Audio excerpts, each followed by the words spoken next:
She stood on that auction block with her babies clinging to her skirts, watching strange men bid on her children like they were livestock. The auctioneer's gavel was about to fall, about to rip her 7-year-old son from her arms forever, when a dusty cowboy pushed through the crowd and spoke 5 words that would change everything. "I'll take all 4 of you." This is the story of Marina Doyle, a mother who lost everything, and the man who gave her a reason to believe again. Stay with me until the end and comment what city you're watching from.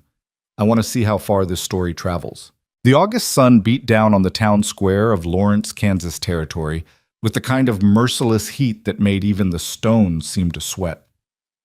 Marina Doyle stood on the wooden auction block, her hands trembling as she tried to smooth down Clara's wild auburn curls one more time.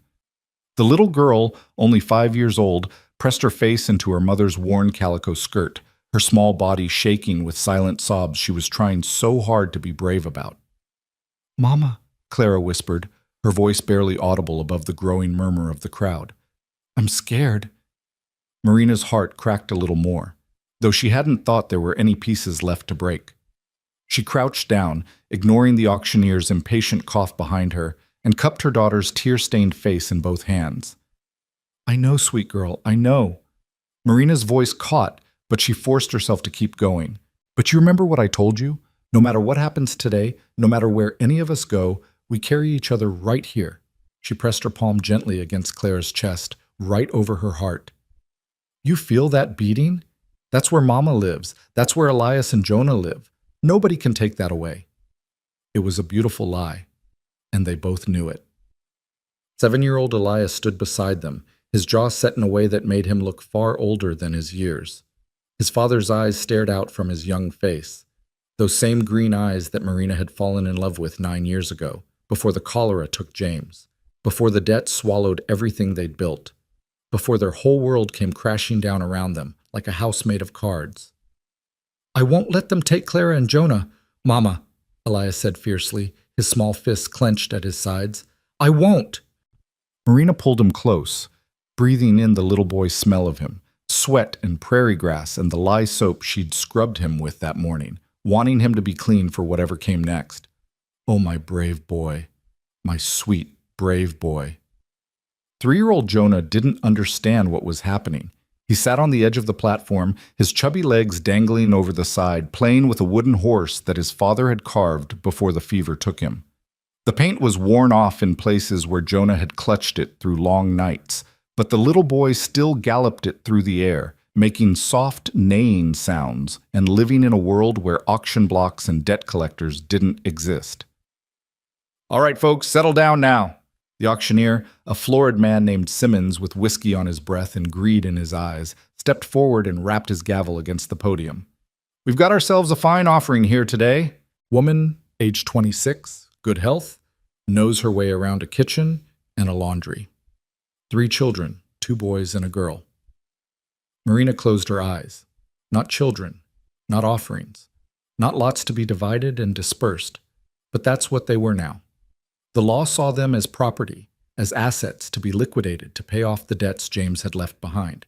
Debts she hadn't even known about until the creditors came calling 2 months after she'd buried her husband. The crowd pressed closer. Maybe 40 or 50 people packed into the square. Some were genuinely looking for household help or field workers. Others had come for the spectacle, for the entertainment of watching someone else's tragedy unfold on a hot summer afternoon. Marina recognized some faces from town. Mrs. Patterson, who used to buy eggs from her. The Johnsons, who'd shared their church pew. Now they all stared up at her with expressions ranging from pity to calculation to something that made her skin crawl. "Now we're going to start with the woman," Simmons announced, consulting his notes. "Marina Doyle, widowed. The estate's creditors have authorized me to sell her contract of indenture for a period of 7 years to satisfy outstanding debts in the amount of—" "What about the children?" a voice called out from the crowd. Marina's eyes snapped open, searching for the speaker. It was a man in a brown suit, prosperous looking, with cold eyes. "Are they included?" Simmons shook his head. "Children will be sold separately after the mother. Now, if we could proceed—" "No." The word tore from Marina's throat before she could stop it. She lurched forward, putting herself between the auctioneer and her children. No, you can't. You can't separate us. Please, I'm begging you. Mrs. Doyle, we've been through this. Simmons' voice carried a warning edge. The law is clear. The debts exceed. I don't care about the law. Marina's voice rose, high and desperate. Several people in the crowd shifted uncomfortably. They're babies. They're babies. Elias is 7 years old. Clara still has nightmares. Jonah... Her voice broke. Jonah doesn't even remember his father. I'm all they have. Please, please don't do this. The sheriff, a heavy-set man named Garrett, stepped onto the platform. His hand rested on the pistol at his belt, not threatening exactly, but making his presence known. Ma'am, you need to compose yourself. This is difficult. I know, but the law. Damn the law! Marina's eyes blazed. She knew she was making it worse, knew she should stay quiet and submissive and hope for mercy. But the thought of watching her children dragged away to separate fates, she couldn't breathe. She actually couldn't breathe. Her chest felt like it was being crushed by an invisible hand. Elias grabbed her skirt. Mama, don't. You're scaring Jonah. She looked down and saw that it was true. Jonah had dropped his wooden horse and was staring up at her with huge, frightened eyes, his lower lip trembling. Clara was crying in earnest now, great hiccuping sobs that shook her whole body. Marina forced herself to take a breath, then another. She sank to her knees on the platform, gathering all 3 children into her arms, holding them as tightly as she could. This might be the last time. This might be the very last time she ever held them all together. I love you, she whispered fiercely into their hair. I love you more than the sky, more than the stars, more than every breath I've ever taken. Don't you ever forget that. Don't you ever... Mrs. Doyle? The sheriff's voice was gentler now, but firm. It's time. 2 men stepped forward to help her to her feet. Their hands weren't rough, but they were insistent. Marina stood on shaking legs, still trying to keep herself between her children and whatever came next. Let's start the bidding at $50, Simmons called out, his gavel raised. $50 for 7 years of contracted service? Do I hear 50? $50. A woman near the front raised her hand. Marina recognized her, Mrs. Thornhill, who ran a boarding house on the edge of town. A decent woman, by all accounts. Marina felt a small flutter of hope. If she could be close to town, maybe she could find a way to... 60! Another voice, male this time. 75! 80! The bids came faster, and Marina watched in a daze as her worth was calculated in dollars and cents. 85. 90. 100. The numbers climbed, and with each one, she felt more like an animal at a cattle auction, being assessed for her working capacity and years of useful service. $125! Mrs. Thornhill's voice rang out clear and determined. $150! The man in the brown suit again. Something about him made Marina's stomach turn. She'd seen men look at horses that way, evaluating, possessive, already imagining ownership. Going once at $150, Simmons intoned. Going twice? Wait! Elias's voice, high and clear, cut through the proceedings. The 7-year-old had stepped forward, standing at the very edge of the platform. His face was pale, but resolute. You can't just sell our mama. What about us? What's going to happen to us? A murmur ran through the crowd. Some people looked uncomfortable. Others shook their heads at the interruption. Son, you need to step back, Sheriff Garrett said, not unkindly. This is adult business. I'm not your son, Elias said, his voice trembling but defiant.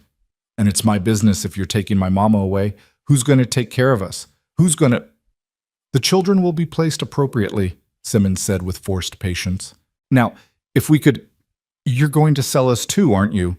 Elias's eyes were bright with unshed tears, but his chin was up. Just like you're selling Mama. You're going to sell us to different people. You're going to split us up. The silence that followed was deafening. Even Simmons seemed at a loss for words. Finally, he cleared his throat. The children will be, The creditors have authorized separate sales to maximize the return on... No! Elias lunged forward, but Marina caught him. She pulled him back against her, her arms locked around his chest as he struggled. No, you can't. We're a family. We're supposed to stay together. Mama, Clara was screaming now. reaching for her mother as one of the sheriff's deputies moved to separate them. "Mama, don't let them take me, please!" Jonah, finally understanding that something terrible was happening, began to wail, a high, keening sound of pure terror that cut through Marina like a knife. The crowd was getting restless now. Some people were calling for the sheriff to restore order. Others were shouting questions about the children. The whole thing was descending into chaos, and Marina stood in the center of it, feeling like she was drowning while everyone watched. "Enough!" Simmons banged his gavel repeatedly. "Sheriff, please remove the children from the platform so we can proceed." "No!" Marina screamed. She wrapped her arms around all three children, trying to shield them with her body. "No, please, just give me a minute. Just one more minute. Ma'am, you're only making this harder." The sheriff reached for Elias, and Marina's hand shot out, grabbing the boy's arm. "Don't touch him! Don't you dare! Mrs. Doyle, I'll work double, triple. Please, there has to be another way. Whoever buys my contract, I'll work twice as hard. The creditors want cash, not promises," Simmons said coldly. "Now, can we please?" "I'll take the boy," the man in the brown suit called out. He'd moved closer to the platform, and now Marina could see his face clearly. There was something hungry in his expression that made her blood run cold. "Strong-looking lad. I could use help on my farm. How much for him?" "No," Marina whispered. "No, please." "We'll auction the children separately after the mother's contract is settled," Simmons said. "Now, we had a bid of $150. Do I hear $175? Mrs. Thornhill again, her face tight with sympathy but also calculation. She was running a business, after all. $200! Marina's vision was blurring. She couldn't tell if it was from tears or from the suffocating panic that was making it hard to draw breath. She pressed her face into Elias's hair, trying to memorize the feel of him, the smell of him, knowing that in a few minutes, $250! The man in the brown suit was looking directly at her now, and Marina wanted to be sick. "Going once at $250, Simmons said. Going twice. Wait!" A new voice, deep and rough, cut through the noise. "I got a question before you finish this." The crowd parted, and a man pushed his way through to the front. He was tall, over 6 feet, with broad shoulders and the kind of weathered, sun-dark skin that spoke of years spent outdoors. His clothes were dusty from travel, worn canvas pants, scuffed leather boots, a faded blue shirt rolled up to reveal corded forearms. A wide-brimmed hat was pulled low over his eyes, shadowing his face, but Marina could see a strong jaw covered in several days' worth of dark stubble. He moved with the easy, rolling gait of someone who spent more time in a saddle than on his feet. And as he came closer, Marina noticed his hands, scarred and calloused, the hands of a working man. A gun belt hung at his hip, the holster well-worn but the weapon clean and cared for. "And you are?" Simmons asked, irritation clear in his voice. The stranger stopped at the edge of the platform, tilting his head back to look up at them. For just a moment, his eyes met Marina's, dark gray, like storm clouds, with something unreadable in their depths. "Calder Rhodes," the man said simply. "I'm a horse breeder, got a ranch about 15 miles north of here, and I got a question about your auction." "This isn't really the time. You're selling them separate," Calder said, his voice calm but carrying a weight that made people listen. "The mother and the children, that right?" Simmons sighed. "Yes, that's correct. The estate's creditors require—" "How much?" The auctioneer blinked. "I'm sorry?" "How much?" Calder repeated slowly. "For all 4 of them." A ripple of surprise moved through the crowd. Marina's breath caught. She stared at this stranger, this man who'd appeared out of nowhere, trying to understand what he was asking. "All 4? Simmons looked taken aback. "Well, The mother's contract is currently bid at $250. The children would be auctioned separately, so I couldn't say—" "Take a guess," Calder said. His hand rested on the platform's edge, relaxed but somehow commanding attention. "You're a numbers man. You know what they'd likely bring separately. So tell me, what's the total debt?" Simmons consulted his papers, his fingers trembling slightly. "The estate owes $412, but if we sell them separately, we could likely exceed that amount. The boy alone might bring—" "I'm not asking what you might get," Calder interrupted. I'm asking what the debt is. 412? Plus the auctioneer's fee, which is 10% of, so about 450, give or take. Calder's eyes hadn't left Marina's face. That cover everything? Pay off every creditor? Clear the whole debt? Well, yes, I suppose it would, but then here's my bid. Calder reached into his pocket and pulled out a leather pouch. He loosened the drawstring and poured a stream of coins onto the platform with a heavy clink of metal on wood. Gold coins glinted in the afternoon sun. $500, cash, for all four of them, the mother's contract and all three children. The crowd exploded into noise. People were shouting questions, pressing forward to get a better look. Marina's heart was hammering so hard she thought it might burst right out of her chest. She clutched her children tighter, afraid to hope, afraid to even breathe. Now hold on! The man in the brown suit pushed forward angrily. You can't just... The children haven't even been offered yet. I had a bid on the boy. And I'm making a bid on all of them, Calder said calmly. Before they're split up. That's legal, ain't it? He looked at the sheriff. Man can make a bid on what's being sold, can't he? Sheriff Garrett looked uncomfortable. Well, technically, I suppose if the creditors would accept...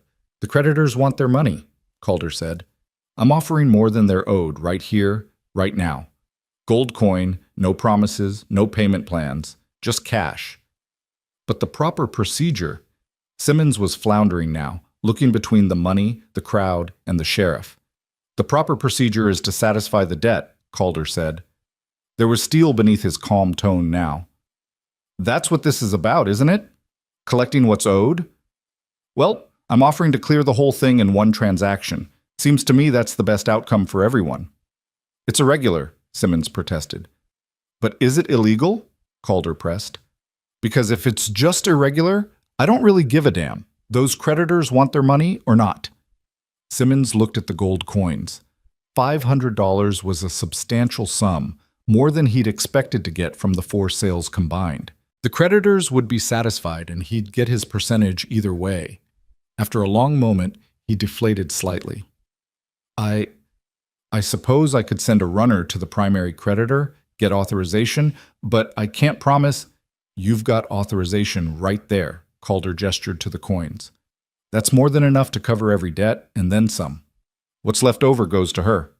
He nodded at Marina. For her and the children to start over with. Marina couldn't speak. She physically couldn't make words come out. This stranger, this man she'd never seen before, was offering to buy her freedom and keep her children with her? It couldn't be real. Things like this didn't happen, not in the real world, not to women standing on auction blocks watching their families get torn apart. Why? The word finally forced itself past her lips, barely more than a whisper. Why would you do this? Calder's eyes met hers again, and for a moment everyone else seemed to fade away. His expression was serious, honest, with something in it that Marina couldn't quite name. Because it's wrong, he said simply. Selling folks off separate when they belong together, it's wrong. I don't care what the law says. I don't care what the debts are. Some things are just wrong, and this is one of them. But you don't even know us, Marina said. Tears were streaming down her face now, though she barely noticed. We're strangers to you. Why would you? Don't have to know you to see that those babies need their mama, Calder said. And you need them. That's plain as day. So here's what's going to happen. He raised his voice, addressing the whole crowd now. I'm buying their freedom. All four of them. I'm offering enough to clear the debts and then some. And then I'm taking them to my ranch where they'll have a roof over their heads, food in their bellies, and nobody's going to separate them ever again. That acceptable to everyone? I want the boy. The man in the brown suit tried one more time, his face red with anger. I had a bid on... You don't get the boy, Calder said, and now his voice had gone cold, dangerous even. He turned to face the other man fully, and Marina saw his hand drift unconsciously toward the gun at his hip. You don't get any of them, because I just bought them all, unless you want to outbid $500 in cash? The man in the brown suit glared but said nothing. Clearly, he didn't have that kind of money. Anyone else? Calder looked around the crowd. Anyone else want to outbid me? Because I'll wait. But if not, let's get this done so these folks can get off this platform and stop being gawked at like animals. Simmons looked at the sheriff. The sheriff looked at the coins. After a moment, he nodded slowly. "I think we can make this work," Sheriff Garrett said. "The debt gets paid, the creditors are satisfied, and—" He glanced at Marina and the children, and something like relief crossed his face. "And the family stays together. I'll stand as witness that this was done legal and proper." "Fine," Simmons threw up his hands. "Fine.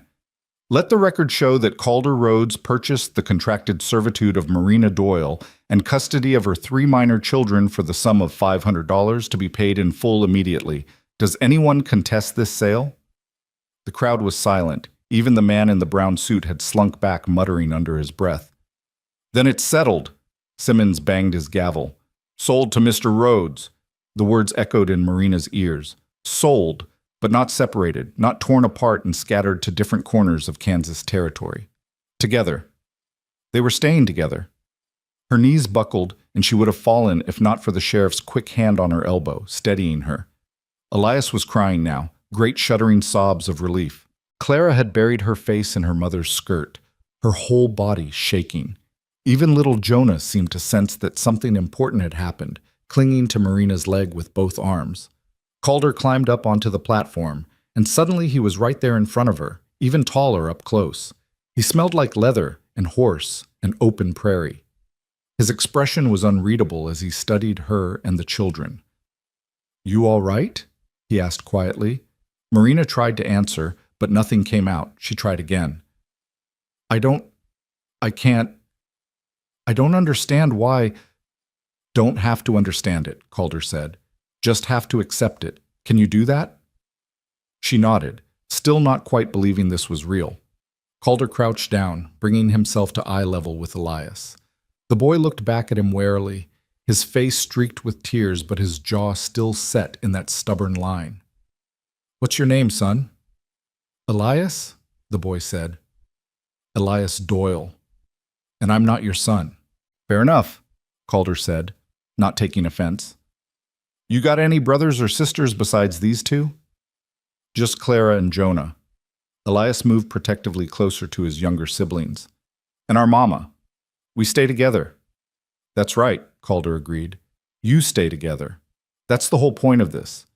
I'm not splitting you up. Your mama's coming with us. Your sister and brother too. All 4 of you together. Understand?" Elias studied him suspiciously. "Why? What do you want from us?" It was a disturbingly adult question from a 7-year-old, and it made Calder's expression tighten for just a moment. "Fair question," he said after a pause. "Here's the truth. I got a ranch about 3 hours' ride from here. It's a decent spread. I breed horses, raise a few cattle. I do all right. But it's a lot of work for one man, and my housekeeper died this past spring. Place is falling apart without someone to manage the house and the garden and the cooking. Your mama's going to work for me, not as property, but for wages, fair wages. And you kids will have a home, food, and a safe place to grow up. That's what I want. Help running my ranch, and in return you get security. Sound fair?" Elias looked at his mother, uncertainty in his eyes. Marina was still trying to process everything, trying to find the catch, the hidden trap in this stranger's offer. But there was something in Calder Rhodes's face, a straightforward honesty that was hard to fake. "What about after 7 years?" Marina finally found her voice, hoarse but steady. "The contract, after 7 years you're free to go wherever you please," Calder said, standing back up to face her. "Or stay if you want. That'll be your choice. But either way, your wages will be your own. I'll pay you what I'd pay any worker, $2 a week plus room and board for you and the children. And before you say that's too much, that's what the work's worth. I won't have you thinking you owe me something beyond honest labor." $2 a week. Marina's mind reeled. That was generous. More than generous. Most housekeepers made half that, if they were lucky. Over 7 years, even saving just half of it, she could... "Why are you being so kind to us?" The question came out as barely more than a whisper. People aren't kind without wanting something in return. Calder was quiet for a long moment. When he finally spoke, his voice was low enough that only she could hear. "My mother was sold on a block like this when I was about your boy's age," he said. Rich man bought her contract, took her to his plantation in Missouri. I never saw her again. Spent most of my childhood wondering where she ended up, if she was all right, if she even remembered me. He cleared his throat, his eyes distant. So when I saw you up here with those babies clinging to you, and I heard them talking about splitting you all up, well, I got enough money to make sure that doesn't happen. Seemed like the right thing to do. Marina felt something crack open in her chest. Some frozen, terrified part of her that had been locked tight since James died and the creditors came calling. She looked at this stranger, this rough-edged cowboy who'd just paid $500 to save a family he didn't know, and she saw something genuine in his face. Something good. "Thank you," she whispered. "I don't know how to... I can never repay..." "Don't want repayment," Calder said firmly. "I want you to work hard, raise your children right, and build a life for yourself. That's payment enough. Now," he gestured toward the waiting wagon. "My rig's over there. We should probably get moving before anyone changes their mind about this arrangement." The sheriff and Simmons were completing the paperwork, transferring the official documents of Marina's indenture contract to Calder's name. Marina watched in a daze as money changed hands, as signatures were applied to official-looking papers, as her life and the lives of her children were legally transferred from one man to another. But this felt different. This felt like salvation instead of damnation. Calder helped them down from the platform, his hand steady under Marina's elbow as her shaking legs nearly gave out. The crowd was dispersing now, the show over, though people still stared as the strange cowboy loaded a widow and 3 children into his wagon. The wagon itself was well maintained, the wood weathered but sound, the horses, a matched pair of chestnuts, looking healthy and strong. There was a canvas cover stretched over a framework of bent wood, providing shade, and Calder had already laid out blankets in the back. "There's water in that canteen," he said, pointing to a leather-covered bottle hanging from a nail. "And I packed some food for the journey. It's about 3 hours to the ranch, maybe a bit more with the little ones. Make yourselves as comfortable as you can." Marina lifted Jonah into the wagon, then Clara. Elias climbed up on his own, still watching Calder with wary eyes. Marina was about to pull herself up when Calder appeared at her side. "Let me help you, ma'am." His hand was warm and solid as he steadied her, and Marina found herself looking directly into his face for the first time. He was younger than she'd first thought, maybe 30, 32 at most. His face was all strong lines and weathered skin, with crow's feet at the corners of his eyes from squinting into the sun. There was a scar cutting through his left eyebrow, and another along his jaw. But his eyes, those storm-gray eyes, were kind. "Thank you," Marina said again, because she didn't know what else to say. Calder just nodded and moved to the front of the wagon, climbing up onto the driver's seat with easy grace. He took up the reins, clicked his tongue to the horses, and just like that, they were moving. Marina settled back against the blankets, pulling all 3 children close to her. Jonah immediately curled into her lap, exhausted from all the crying. Clara pressed against her side, her small hand clutched tight in Marina's skirt. Elias sat on her other side, still tense, still watching everything with those 2 old eyes. As the wagon rolled out of Lawrence, leaving behind the auction block and the crowd and the life Marina had known, she watched the town disappear behind them. Part of her couldn't believe this was real. Part of her kept waiting to wake up, to find herself still standing on that platform with strange men bidding on her children. But the wagon was solid beneath her. The children were warm in her arms. And Calder Rhodes, the stranger who'd become their unexpected savior, drove them steadily northward, toward a ranch she'd never seen, toward a future she couldn't imagine. "Mama." Elias's voice was small. "Are we really going to be okay?" Marina looked down at her eldest son, at the fear and hope warring in his young face, and she made a decision. She would choose to believe, she would choose to trust, because what other choice did she have? "Yes, baby," she said softly, pressing a kiss to his forehead. "Yes, I think we are." The prairie stretched out before them, endless and golden in the late afternoon sun, and for the first time in months, Marina Doyle allowed herself to hope that maybe, just maybe, they'd found someone who would keep them safe. The wagon rolled on, carrying them toward whatever came next. The sun was sinking toward the horizon, painting the Kansas prairie in shades of amber and gold.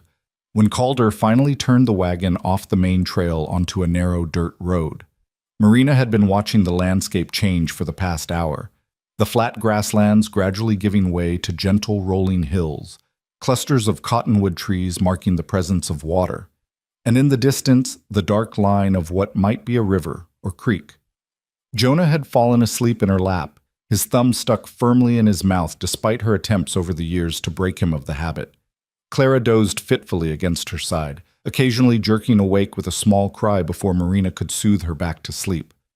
Only Elias remained vigilant, sitting upright and watching everything with those sharp green eyes that missed nothing. "Is that it?" Elias asked suddenly, pointing ahead. Marina followed his gaze and felt her breath catch. Nestled in a shallow valley between two hills surrounded by a split-rail fence that seemed to go on forever, was a sprawling ranch. The main house was a sturdy two-story structure built from weathered timber, with a wide porch wrapping around the front and side. Smoke curled lazily from the chimney. Behind the house, she could see a large barn, several outbuildings, and what looked like a series of corrals where horses moved like dark shadows in the fading light. "That's home," Calder called back over his shoulder. "Rhodes Ranch. Been in my family for about 15 years now. My father homesteaded it, and when he passed, it came to me." The wagon rattled down the road, and as they drew closer, Marina could see more details. The house needed paint, she noticed, and several of the porch boards looked like they might be loose. The garden that stretched along the south side of the house was overgrown, more weeds than vegetables, though she could see the remnants of what had once been carefully tended rows, laundry hung on a line, and Marina's practiced eye noted that the shirts and pants had been hung haphazardly, without attention to proper spacing or arrangement. A place that needed a woman's touch, she thought. A place that had been missing one. As they pulled into the yard, a man emerged from the barn, older than Calder, maybe 50, with gray hair and a weathered face that spoke of decades spent outdoors. He raised a hand in greeting and walked over to meet the wagon. "Calder," the man said, his eyes moving from the driver to the wagon's cargo with undisguised curiosity. "Wasn't expecting you back until tomorrow." "Plans changed, Dutch." Calder set the brake and climbed down, stretching his back with an audible crack. "Found what I needed in Lawrence sooner than expected." Dutch's eyes settled on Marina and the children, and his expression shifted from curiosity to understanding. "I see. Well then," he stepped forward, offering Marina a calloused hand. "Name's Dutch Keller. I'm the ranch foreman here. Been working with Calder since his father's time." Marina carefully shifted Jonah's sleeping weight and took the offered hand. "Marina Doyle, and these are my children, Elias, Clara, and Jonah." "Ma'am." Dutch nodded respectfully. "Kids, welcome to Rhodes Ranch." Calder was already moving around to the back of the wagon, reaching up to help Marina down. His hands were strong and sure as they circled her waist, lifting her and Jonah down as if they weighed nothing at all. Marina felt her face flush at the contact, suddenly very aware that she hadn't been touched by a man, even in such an innocent way, since James died. "Clara, honey, wake up," Marina said softly, gently shaking her daughter's shoulder. "We're here." Clara stirred, her eyes opening slowly, confusion written across her small face. "Mama? Where?" Then memory returned and her expression crumpled. "I thought it was a dream. I thought we were still home and Papa was—" "Shh, sweet girl, I know." Marina gathered her close, meeting Calder's eyes over her daughter's head. He looked away quickly, busying himself with helping Elias down from the wagon. "The cabin's all ready," Dutch said to Calder, keeping his voice low but not low enough that Marina couldn't hear. "Fixed the window like you asked, and I had one of the boys bring over a bed frame from the bunkhouse. Ain't fancy, but it's sound." "That'll do fine," Calder turned to Marina. "Mrs. Doyle, I know you're all tired from the journey, but let me show you where you'll be staying. It's just over here." He led them across the yard toward a small structure that sat about 50 yards from the main house. It was a simple one-room cabin built from the same weathered timber as the main house, with a single window and a narrow porch. Someone, Dutch, Marina assumed, had swept the porch clean, and there was a rocking chair positioned beside the door. Calder pushed the door open and stepped aside to let Marina enter first. She walked in, still carrying Jonah, with Clara and Elias pressed close behind her. The cabin was small but clean. A cast-iron stove sat in one corner, its chimney pipe extending up through the roof. Against the far wall was a large bed frame with a straw tick mattress that looked new, or at least freshly stuffed. There was a table with 4 mismatched chairs, a trunk at the foot of the bed, and several hooks on the wall for hanging clothes. A lantern hung from a beam, and someone had left a stack of firewood beside the stove. It was simple, basic. And to Marina, who had spent the last 2 months sleeping in a single room at the boarding house, sharing a bed with all 3 children and living out of a single carpet bag, it looked like a palace. "I know it's not much," Calder said from the doorway. He sounded almost apologetic. "But it's weather-tight and warm. There's more blankets in the trunk, and Dutch stocked the shelves with basic supplies. Coffee, flour, beans, some salt pork. Enough to get you through the next few days until you get settled." Marina set Jonah down on the bed, where he immediately curled into a ball without fully waking. She turned to face Calder, and for a moment she couldn't find words. This stranger had given them more than shelter. He'd given them dignity. "It's perfect," she finally managed. "Mr. Rhodes, I don't know how to thank you. Already told you, don't need thanks." He shifted his weight, clearly uncomfortable with her gratitude. "Just need you to be comfortable and ready to work come morning. The main house is in rough shape. Been trying to manage it myself since Mrs. Henderson passed, but I'm not much good at domestic matters. I can birth a colt and break a stallion, but I can't seem to keep a house from falling into chaos." Despite everything, Marina felt a small smile tug at her lips. "I think I can help with that." "Good." Calder moved toward the door, then paused. "One more thing. I need you to understand something, Mrs. Doyle. You're here as an employee, not as property. You've got your own space, your own door with a lock on it. You and the children are free to move about the ranch as you please. I'll expect a full day's work. And in return, you'll get fair wages, room and board, and respect. Anyone on this ranch treats you with anything less than respect. You come tell me directly. Understood?" Marina nodded, her throat tight with emotions she didn't quite know how to name. "Breakfast is at dawn," Calder continued. "Dutch and the ranch hands eat in the bunkhouse, but I take my meals in the main house. I'll expect you to cook for me and manage the household. Cleaning, laundry, mending, that sort of thing. The children can help as they're able, but I won't have them work like field hands. They're children, and they should have time to be children. Clear?" "Yes, sir." "Don't call me sir," Calder said, a note of discomfort in his voice. "Makes me feel like my father. Just Calder is fine. Or Mr. Rhodes, if you're more comfortable with that." "Mr. Rhodes," Marina said softly. He nodded once and stepped out onto the porch. "There's a pump just behind the cabin for water, and the privy is about 20 yards that way." He pointed into the gathering darkness. "I'll let you get settled. If you need anything before morning, the main house is right there. Don't hesitate." Then he was gone, his footsteps fading as he crossed the yard back toward the main house. Marina stood in the doorway, watching him go, trying to make sense of the strange turn her life had taken. "Mama?" Elias's voice was small. "Is this really where we're going to live?" Marina looked down at her son, saw the exhaustion and uncertainty in his young face, and made a decision. She would not burden these children with her own fears and doubts. They'd been through enough. "Yes, baby, this is home now." She ran her hand through his hair, smoothing down the cowlick that never would stay flat. "What do you think?" Elias walked slowly around the cabin, examining everything with careful attention. He tested the sturdiness of the table, checked the latch on the door, and peered into the trunk at the foot of the bed. Finally, he turned back to his mother. "It's bigger than where we were staying in town," he said carefully. "And it smells better. Less like other people's cooking and more like wood and grass." "That's the prairie you're smelling," Marina said. "Clean air and open space."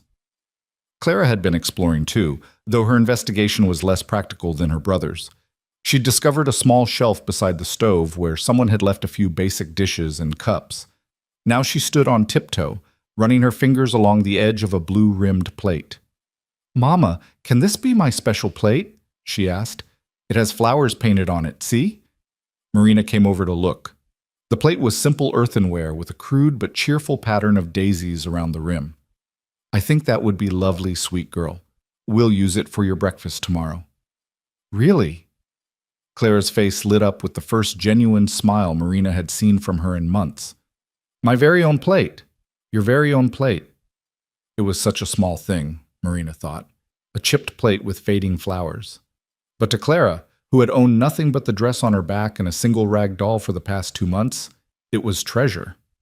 The next few hours passed in a blur of activity. Marina got a fire going in the stove and heated water for washing. She found soap and clean rags in the trunk and gave each of the children a thorough scrubbing, washing away the dust of the journey and the terror of the day. She braided Clara's hair and checked Elias for ticks.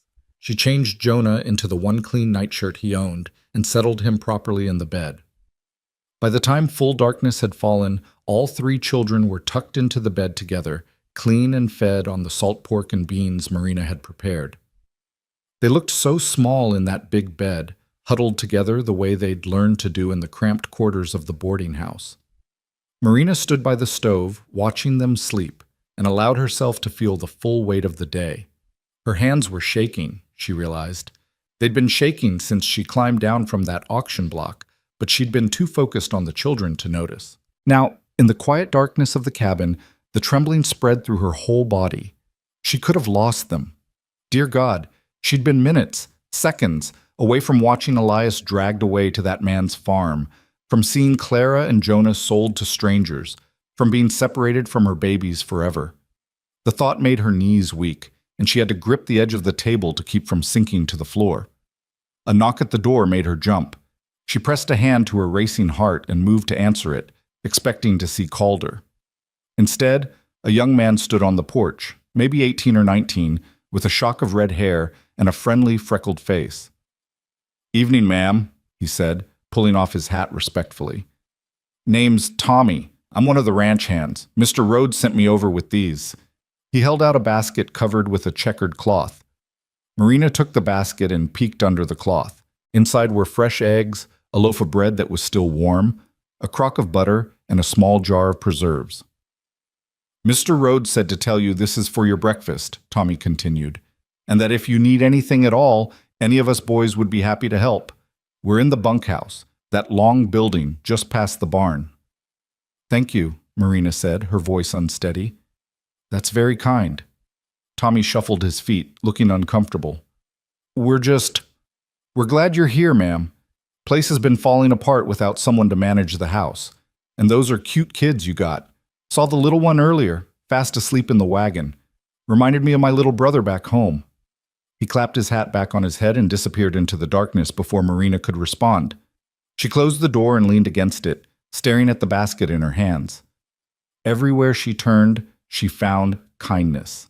It was disorienting after months of suspicion and judgment, of townspeople who'd looked at her with pity at best and contempt at worst. Marina set the basket on the table and allowed herself, finally, to cry. She pressed her hands over her mouth to muffle the sound, not wanting to wake the children and let the tears come.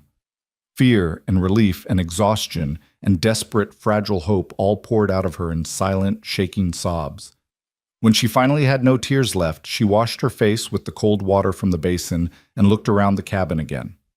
Tomorrow would come soon enough, and with it, work. Hard work, from the sound of it.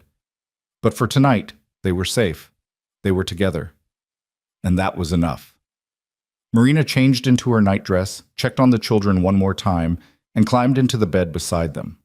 The straw-tick mattress rustled beneath her weight, and Jonah immediately rolled over to press against her side, seeking warmth even in sleep. She gathered him close, feeling Clara's small hand find hers in the darkness, and closed her eyes.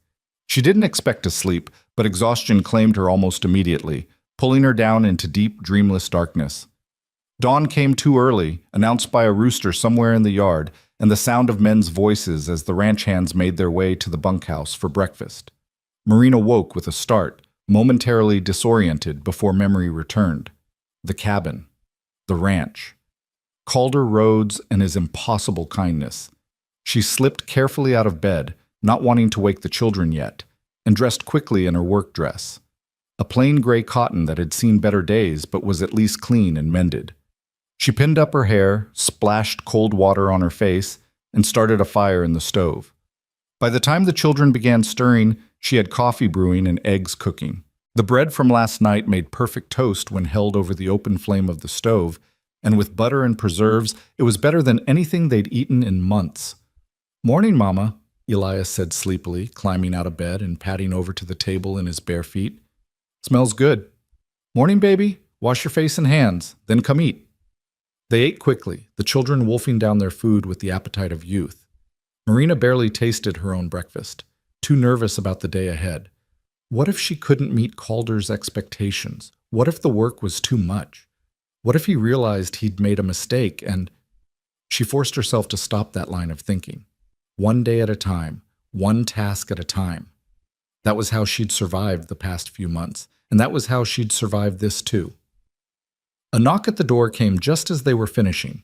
Marina opened it to find Dutch standing on the porch, his hat in his hands. "Morning, Mrs. Doyle." "Calder wanted me to show you around the main house this morning, explain where things are and what needs doing. The children are welcome to come along or stay here, whatever you think best." "They'll come with me," Marina said immediately. She wasn't ready to let them out of her sight, not yet. Maybe not ever again. Dutch led them across the yard to the main house. Up close, Marina could see just how much work the place needed. The porch boards creaked alarmingly under their feet, and the door stuck in its frame when Dutch pushed it open. Inside was chaos. The front room, which seemed to serve as both parlor and dining area, was cluttered with papers, tools, pieces of tack, and various items that clearly had no business being in a living space. Dust covered every surface. The windows were so dirty that the morning light came through in murky streams. "Like I said," Dutch's voice was apologetic, "we've let things go.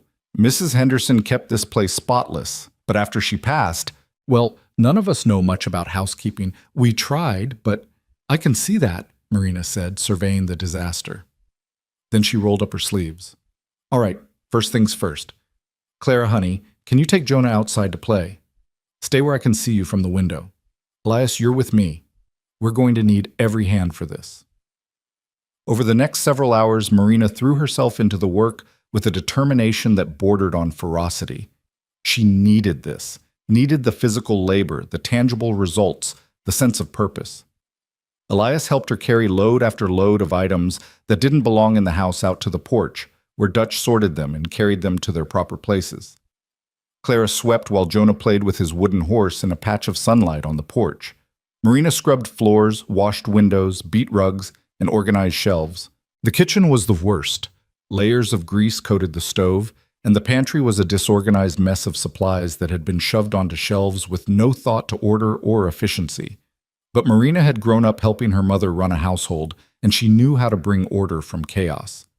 She was on her hands and knees scrubbing the kitchen floor when she heard boots on the porch.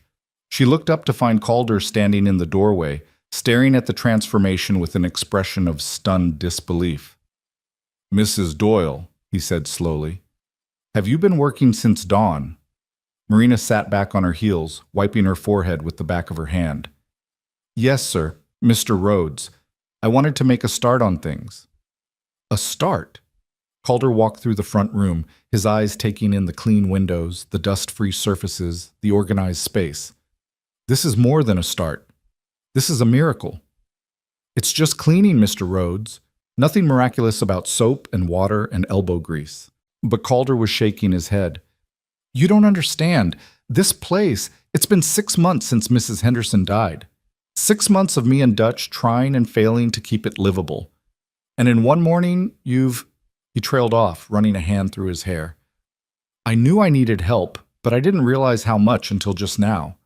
Marina felt her face flush with pleasure at the praise. "There's still much to do. The pantry needs a complete overhaul, and I noticed the garden is in terrible shape, but it's a start." "It's more than that." Calder looked at her, really looked at her, and Marina saw something in his expression that she couldn't quite name. Respect, maybe, or appreciation. "Thank you." "You're paying me to do this," Marina pointed out. "No thanks necessary." "Maybe so, but I'm thanking you anyway." He glanced toward the window where Clara and Jonah were playing in the yard.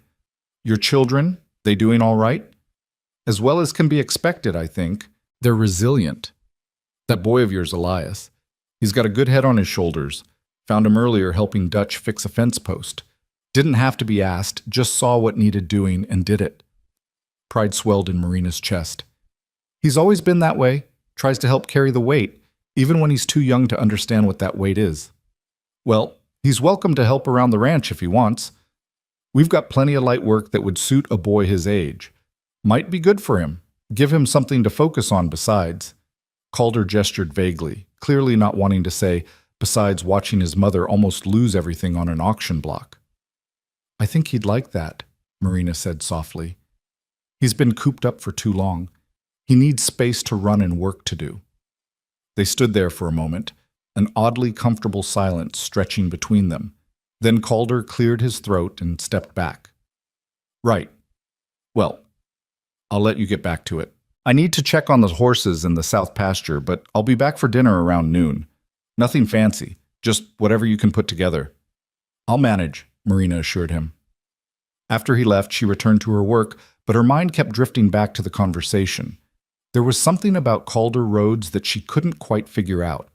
He was gruff and plain-spoken, uncomfortable with emotion or gratitude. But beneath that rough exterior was a deep well of kindness.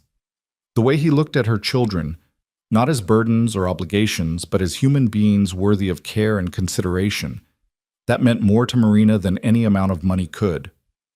By noon, she had dinner ready, a simple meal of fried salt pork, beans, and cornbread made from the supplies in the pantry.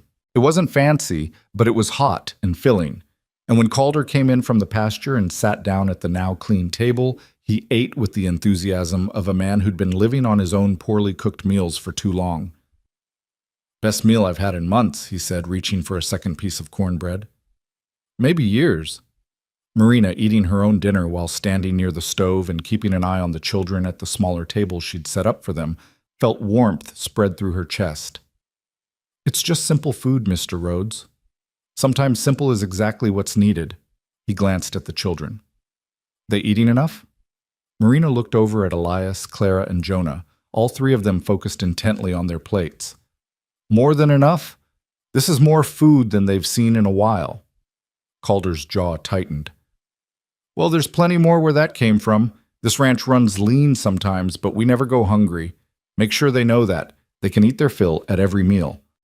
Over the next few days, a routine began to establish itself. Marina would wake before dawn, get the children dressed and fed, then head to the main house to prepare Calder's breakfast. After he headed out to work the ranch, she'd spend the morning cleaning, organizing, and slowly bringing order to the chaos. The children would play nearby, or Elias would disappear with Dutch to help with light chores around the property. Clara discovered the abandoned garden and declared it her special project.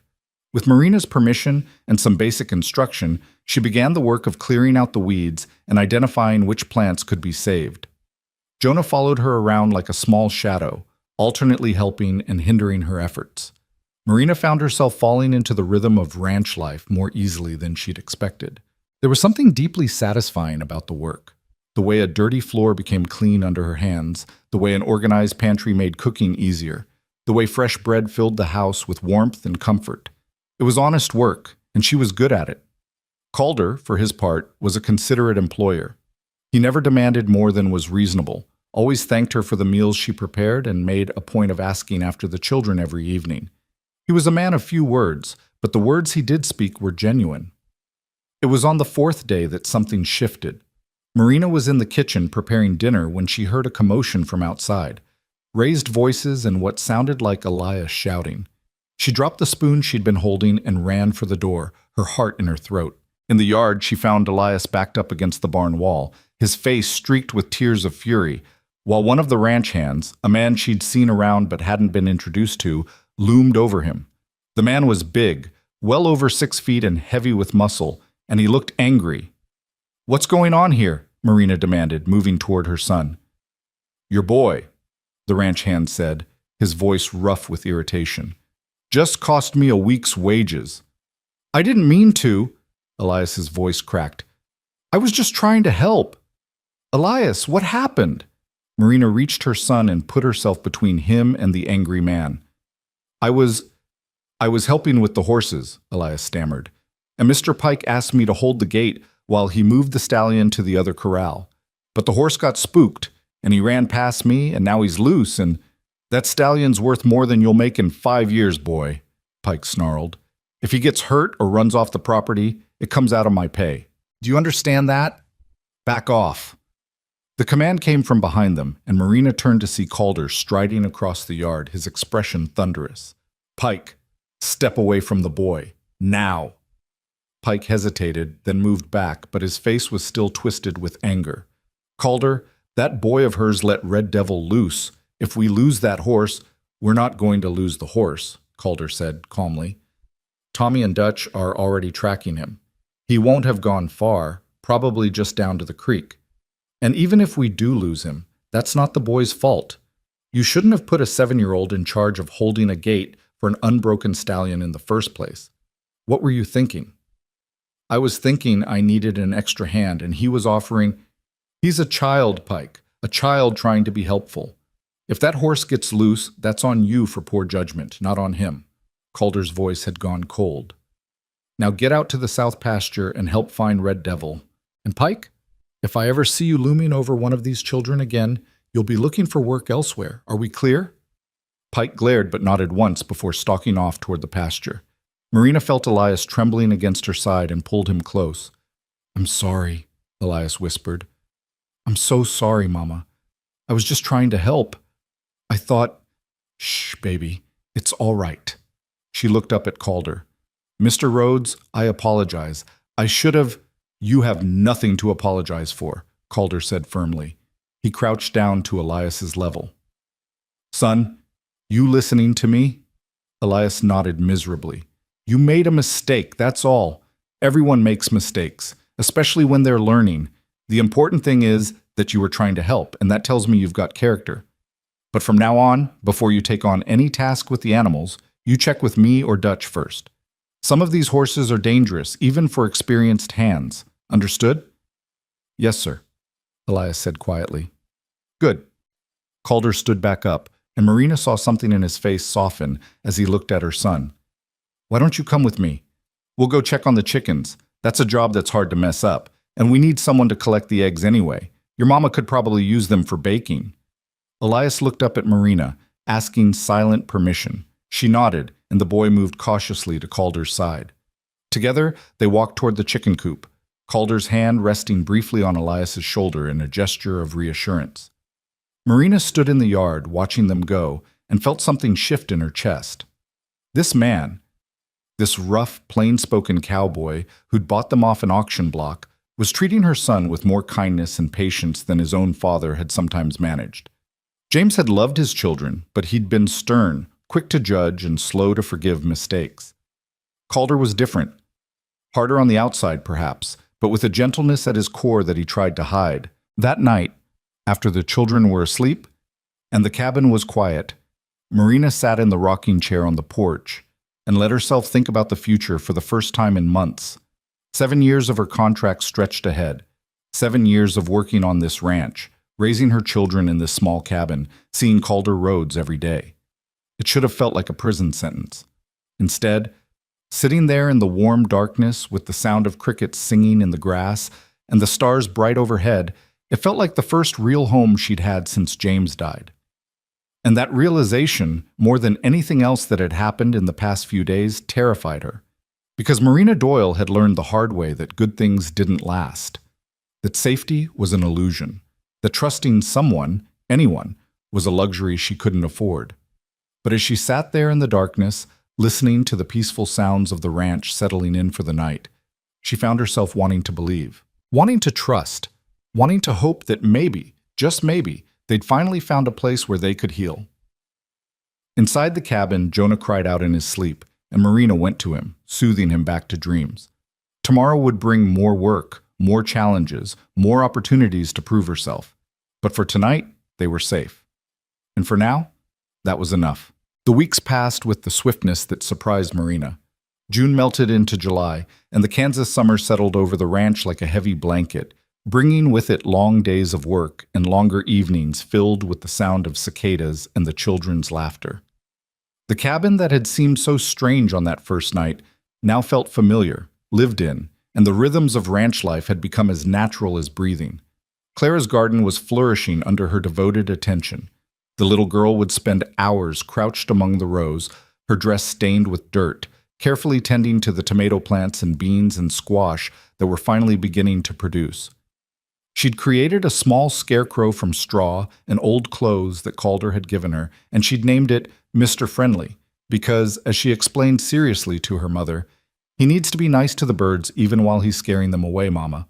Otherwise it's just mean. Elias had become Dutch's shadow, following the older man around the ranch and soaking up everything he could learn about horses and cattle and the 100 small tasks that kept a ranch running. The incident with Red Devil, who had been found peacefully drinking from the creek and returned to his corral without incident, had made Elias more cautious, but it hadn't dampened his eagerness to help. If anything, he seemed determined to prove himself, to show that he could be trusted with responsibility. Even Jonah was thriving. The little boy who had spent months cooped up in a single room at the boarding house now ran wild through the ranch yard, his face tanned and his legs growing strong from constant motion. He followed Clara around the garden, helped his mother gather eggs from the chicken coop, and had developed an absolute fascination with the horses that sometimes worried Marina. More than once, she'd found him standing at the corral fence, his small hand stretched through the rails, trying to touch the massive animals on the other side. Marina herself had transformed the main house. What had been chaos was now order, every room scrubbed clean, every surface organized, every window sparkling in the sunlight. She'd mended the curtains, beaten the rugs until they were nearly their original colors, and polished the furniture until it gleamed. The pantry was a marvel of efficiency, every ingredient labeled and stored properly, and her bread, which she baked fresh every other day, had become something of a legend among the ranch hands. Calder never said much about the changes, but Marina had learned to read the small signs of his approval, the way he paused in the doorway of the front room, his eyes taking in the transformation, the satisfied sound he made when he bit into a piece of her fried chicken, the fact that he'd started taking his evening coffee on the porch instead of retreating immediately to his room, as if he finally found the house comfortable enough to linger in. They'd fallen into an easy routine, the two of them. Marina would have his breakfast ready at dawn. They'd exchange a few words about the day's plans, and then he'd disappear into the work of running the ranch. She'd spend the day managing the household, preparing meals, and keeping an eye on the children. In the evening, they'd share dinner, Calder at the main table, Marina and the children at the smaller one she'd set up near the kitchen. And then he'd head out to check on the animals one more time, while she cleaned up and got the children ready for bed. It was a professional relationship, proper and distant, and Marina told herself that was exactly how it should be. She was his employee. He was her employer. The fact that she'd started noticing things about him, the way his eyes crinkled when he smiled, rare as that was, or the gentle patience he showed with her children, or the sound of his voice in the evening when he'd stop by the garden to compliment Clara on her work, none of that mattered. None of that could matter. But then came the storm. It started on a Tuesday afternoon in late July, when the air turned thick and strange, pressing down on the ranch like a physical weight. Marina had been hanging laundry on the line behind the cabin when she noticed the sky to the west turning an odd greenish-gray color. The wind, which had been blowing steadily all morning, suddenly died to nothing, leaving an eerie stillness that made her skin prickle with instinctive alarm. "Elias," she called, scanning the yard. "Clara! Jonah! Come here right now!" The children appeared from various corners of the ranch, responding to the urgency in her voice. Elias came running from the barn. Clara emerged from her garden with dirt on her hands, and Jonah toddled over from where he'd been playing with his wooden horse near the porch. "What's wrong, Mama?" Clara asked, looking up at the strange sky with wide eyes. "I'm not sure, sweet girl, but I think—" "Storm coming!" Dutch's voice rang out across the yard. Marina turned to see him hurrying toward them, his face tight with concern. "Big one, by the look of it. Mrs. Doyle, you need to get those children inside, now." "What about—" Marina started to ask about Calder, but Dutch was already shaking his head. "He's out checking the south fence line. Tommy's gone to fetch him, but it might take a while. You just worry about yourself and those kids. Get in the house, the main house, not your cabin. It's sturdier, and if this is what I think it is, you'll want solid walls around you." Marina didn't argue. She scooped Jonah into her arms and herded Elias and Clara toward the main house, glancing over her shoulder at the approaching storm. The greenish clouds were roiling now, moving toward them with frightening speed, and she could see lightning flickering in their depths like the tongues of some massive serpent. They'd barely made it through the door when the wind hit. It came all at once, a roaring blast that rattled the windows and made the entire house groan. Rain followed seconds later, not falling so much as being hurled sideways by the wind, beating against the walls like fists demanding entry. "Mama, I'm scared," Clara whimpered, pressing against Marina's side. "I know, baby, but we're safe in here. This house is strong." Marina tried to keep her voice steady, but her own heart was racing.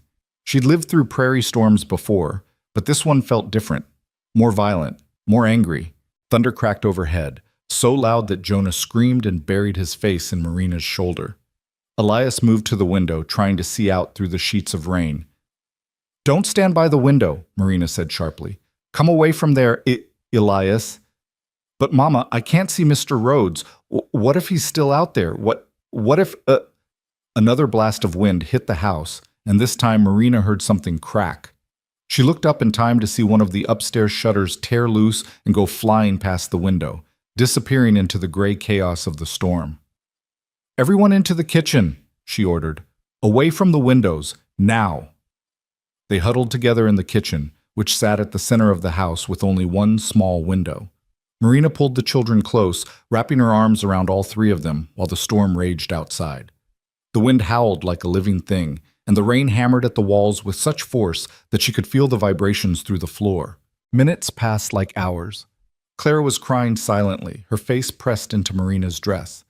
Jonah had gone very still and quiet, which worried her more than tears would have. Even Elias, trying so hard to be brave, was trembling. Then, through the roar of the storm, Marina heard a new sound, the crack of splitting wood, followed by a tremendous crash that shook the entire house. Something had given way, though she couldn't tell what. "Mama!" Elias's voice was high with fear. "What was that?" "I don't know, baby. Just hold on. Just hold on to me." The kitchen door burst open, and Marina's scream caught in her throat as a figure stumbled through, soaking wet, streaming water, but blessedly, wonderfully familiar. Calder. He slammed the door shut behind him, bracing his weight against it as the wind tried to tear it open again. His hair was plastered to his head, his clothes were drenched, and there was a cut on his forehead that was bleeding steadily, mixing with the rain on his face. "Mr. Rhodes!" Marina started to rise, but he held up a hand. "Stay where you are. Keep the children down." His voice was steady despite the blood and the chaos. "The barn roof just partially collapsed. Nobody was hurt, thank God, but we've got horses loose in this mess, and..." He broke off as another tremendous gust of wind hit the house. This time, Marina heard glass shatter somewhere upstairs. "Is it a tornado?" Elias asked, his voice barely audible over the storm. "Don't know for sure," Calder said, moving away from the door now that it seemed secure. "But it's bad enough that we're staying put until it passes. Dutch and the boys are securing what they can, but mostly we're just riding it out at this point." He crossed to where Marina sat with the children and crouched down, bringing himself to their eye level. His storm-gray eyes were calm despite everything, and Marina felt some of her own panic ease just from his presence. "You kids doing all right?" he asked gently. "I'm scared," Clara whispered. "That's smart," Calder said. "Fear's just your body's way of telling you to pay attention.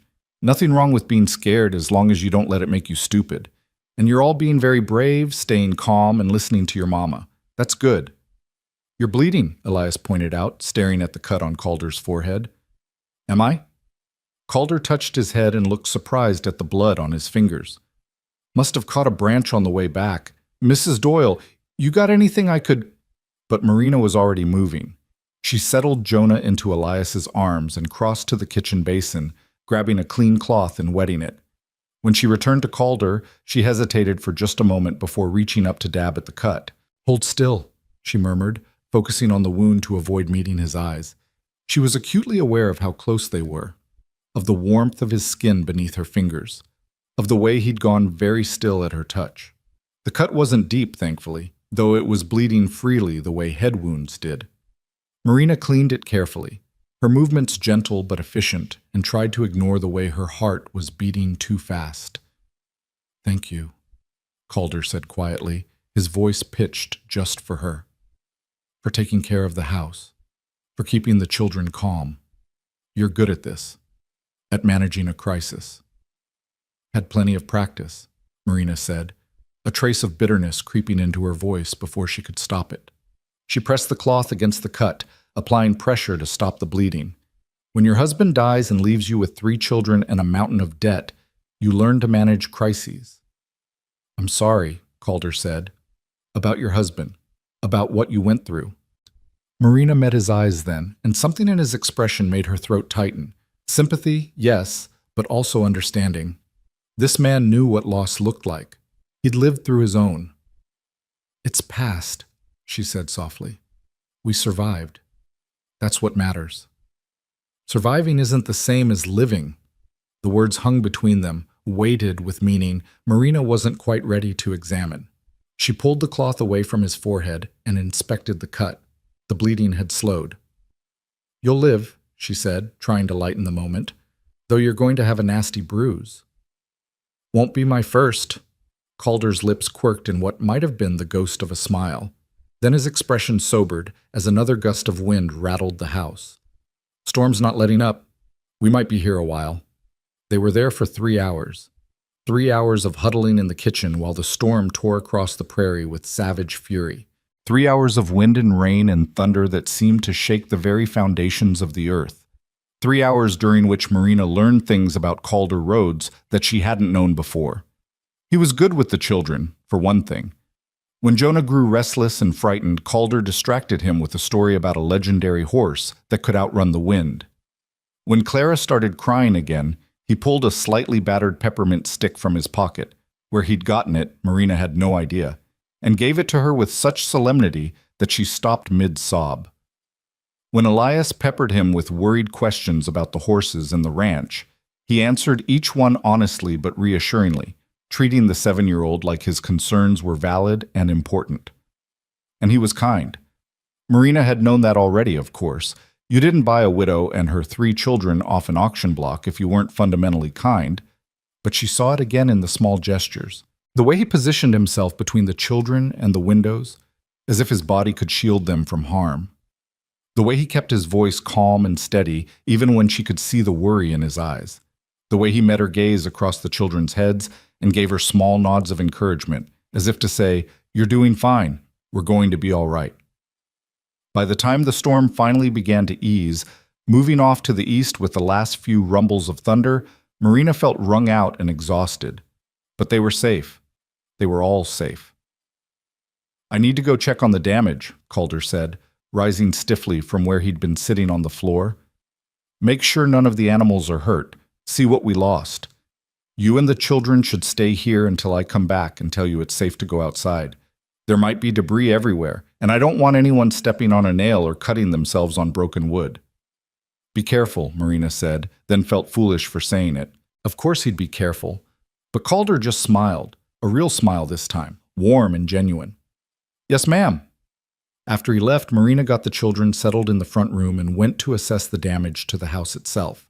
Several windows were broken, rain had gotten in and soaked the floors upstairs, and there would be a lot of cleanup to do. But the structure was sound. They'd weathered the storm. An hour later, Calder returned with Dutch and 2 of the ranch hands.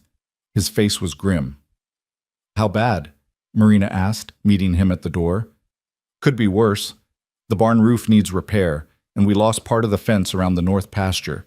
Found most of the horses. They'd taken shelter in the trees down by the creek, but..." He paused, his jaw tight. "Mrs. Henderson's old house. The one that's been empty since she passed. It's gone. Storm just tore it apart." "Oh no," Marina breathed. "Yeah." Calder ran a hand through his still damp hair. "We're going to be doing repairs for weeks. But nobody was hurt, and that's what matters. The rest is just work." Over the next few days, the ranch buzzed with activity as everyone pitched in to repair the storm damage. Marina found herself working alongside the men, hauling debris, holding boards steady while they hammered, and generally making herself useful wherever she could. The children helped too, Elias carrying tools, Clara bringing water to the workers, even Jonah collecting the bent nails that could be straightened and reused. Marina watched Calder through those days with growing respect. He worked harder than anyone, often laboring from dawn until long past dark, his hands becoming torn and blistered despite the calluses that already marked them. But he never complained, never snapped at anyone in frustration, and always made sure to thank each person for their help. He was a good leader, she realized. The kind of man others wanted to follow.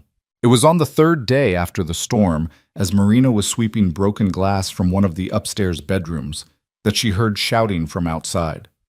She rushed to the window, now repaired with new glass that Calder had brought from town, and saw a man riding into the yard on a lathered horse. Even from a distance, she could see that something was wrong. By the time she got downstairs, Calder and Dutch were talking to the rider in urgent, low voices. Marina caught only fragments, saw smoke about 10 miles east, and heading this direction. And how much time do we have? What's going on? She asked, approaching them. Calder turned to her, and the expression on his face sent a spike of fear through her chest. Prairie fire, he said. Started by lightning from the storm, most likely. It's burning this direction, and if the wind doesn't change, it could reach us by nightfall. Marina felt the blood drain from her face. She'd heard stories of prairie fires, of how they could sweep across miles of grassland faster than a horse could run, consuming everything in their path. What do? We fight, Calder said simply. We've got the creek to the south. If we can create a firebreak wide enough, we might be able to stop it there. But it's going to take everyone working together, and there's no guarantees. He looked at her steadily. Mrs. Doyle, I need you to get the children and anything you can't afford to lose into the wagon. If the fire gets too close, Dutch is going to drive you and the kids to town. No arguments. I'm not leaving, Marina said immediately. You'll need every hand to fight this fire. The children can go with Dutch, but I'm staying. Mrs. Doyle, Marina, she interrupted. If we're about to fight for our lives together, you might as well call me Marina, and I'm staying. I've got 2 hands and a working back, and you need both. The children will be safe with Dutch. For a moment she thought Calder would argue, but then he nodded slowly. All right. But you do exactly what I tell you, when I tell you. Fire doesn't give second chances. Understood. The next few hours were a blur of frantic activity. Marina helped Dutch get the children settled in the wagon with supplies and instructions to head for town at the first sign that the fire was getting too close. Elias wanted to stay and help, argued and pleaded, but Marina was firm. You're the oldest, she told him, gripping his shoulders and looking into his eyes. I need you to take care of Clara and Jonah. Can you do that for me? Can you be the brave one and keep them safe? Elias's eyes filled with tears, but he nodded. Yes, Mama. That's my boy. She hugged him tightly, then Clara, then Jonah, trying not to think about the fact that this might be the last time. I love you, all of you, more than anything in this world. Then she turned away before she could change her mind and joined the line of people working to create a firebreak. They used shovels and hoes and their bare hands to clear a strip of land along the south side of the creek, removing every scrap of grass and brush that could catch fire. It was brutal work. The sun beat down mercilessly, and Marina's hands were soon blistered and bleeding. But she didn't stop. None of them stopped. By late afternoon, they could see the smoke on the horizon, a dark, ominous wall that blotted out the sky. The air grew thick and acrid, making every breath burn. The wind had picked up, blowing toward them, and Marina could feel the heat of the distant flames on her face. It's moving fast, Dutch said, appearing beside Calder where he stood surveying their work. Faster than I thought. We might not have enough time to finish the break. Then we make time, Calder said grimly. We're not losing this ranch. Not to fire, not to anything. They worked as the fire drew closer, as the smoke grew thicker, as the world took on an orange, hellish glow. Marina's lungs burned with every breath, and her arms felt like they might fall off, but she kept digging, kept clearing, kept moving. And then, when the fire was close enough that she could hear it roaring like some monstrous beast, when sparks were beginning to fall around them like deadly snow, Calder grabbed her arm. That's it, he said. We've done all we can. Now we wet everything down and pray. They'd filled every barrel, bucket, and container they could find with water from the creek. Now they formed a line and passed the containers from hand to hand, soaking the firebreak, the buildings, even themselves. Marina's clothes were drenched, her hair dripping, and still the fire came on. It hit their fire break just as the sun was setting, and for one terrible moment Marina thought all their work had been for nothing. The flames leaped and danced, testing the barrier they'd created, searching for any scrap of fuel to feed on. The heat was incredible, like standing in front of an open furnace, and Marina had to shield her face with her arm. But the break held.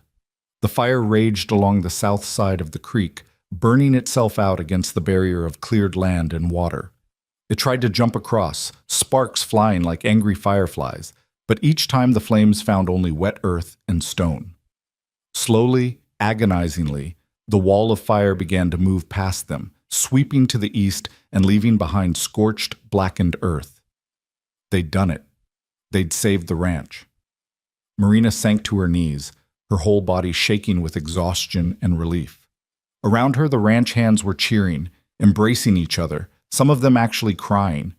She felt tears on her own face, but couldn't tell if they were from the smoke or from emotion. Then Calder was there, kneeling beside her, his face black with soot and his eyes red from the smoke.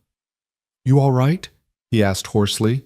Marina nodded, not trusting her voice.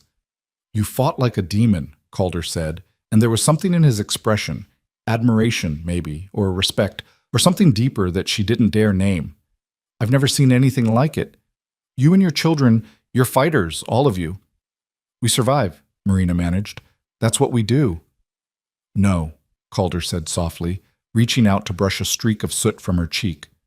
The gesture was gentle, intimate, and sent a shiver through her that had nothing to do with the fire. "You do more than survive, Marina. You live. You fight for what matters. That's different." Their eyes met and held, and Marina felt the world narrow down to just the two of them. The noise of the celebrating ranch hands faded. The acrid smell of smoke receded.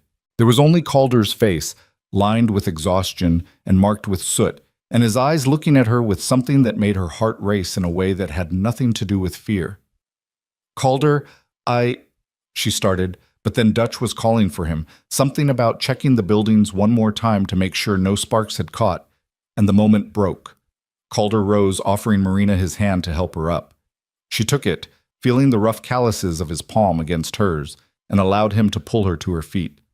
"Come on," he said, his voice returning to its usual gruff practicality. "Let's make sure we really save this place. Then we can rest."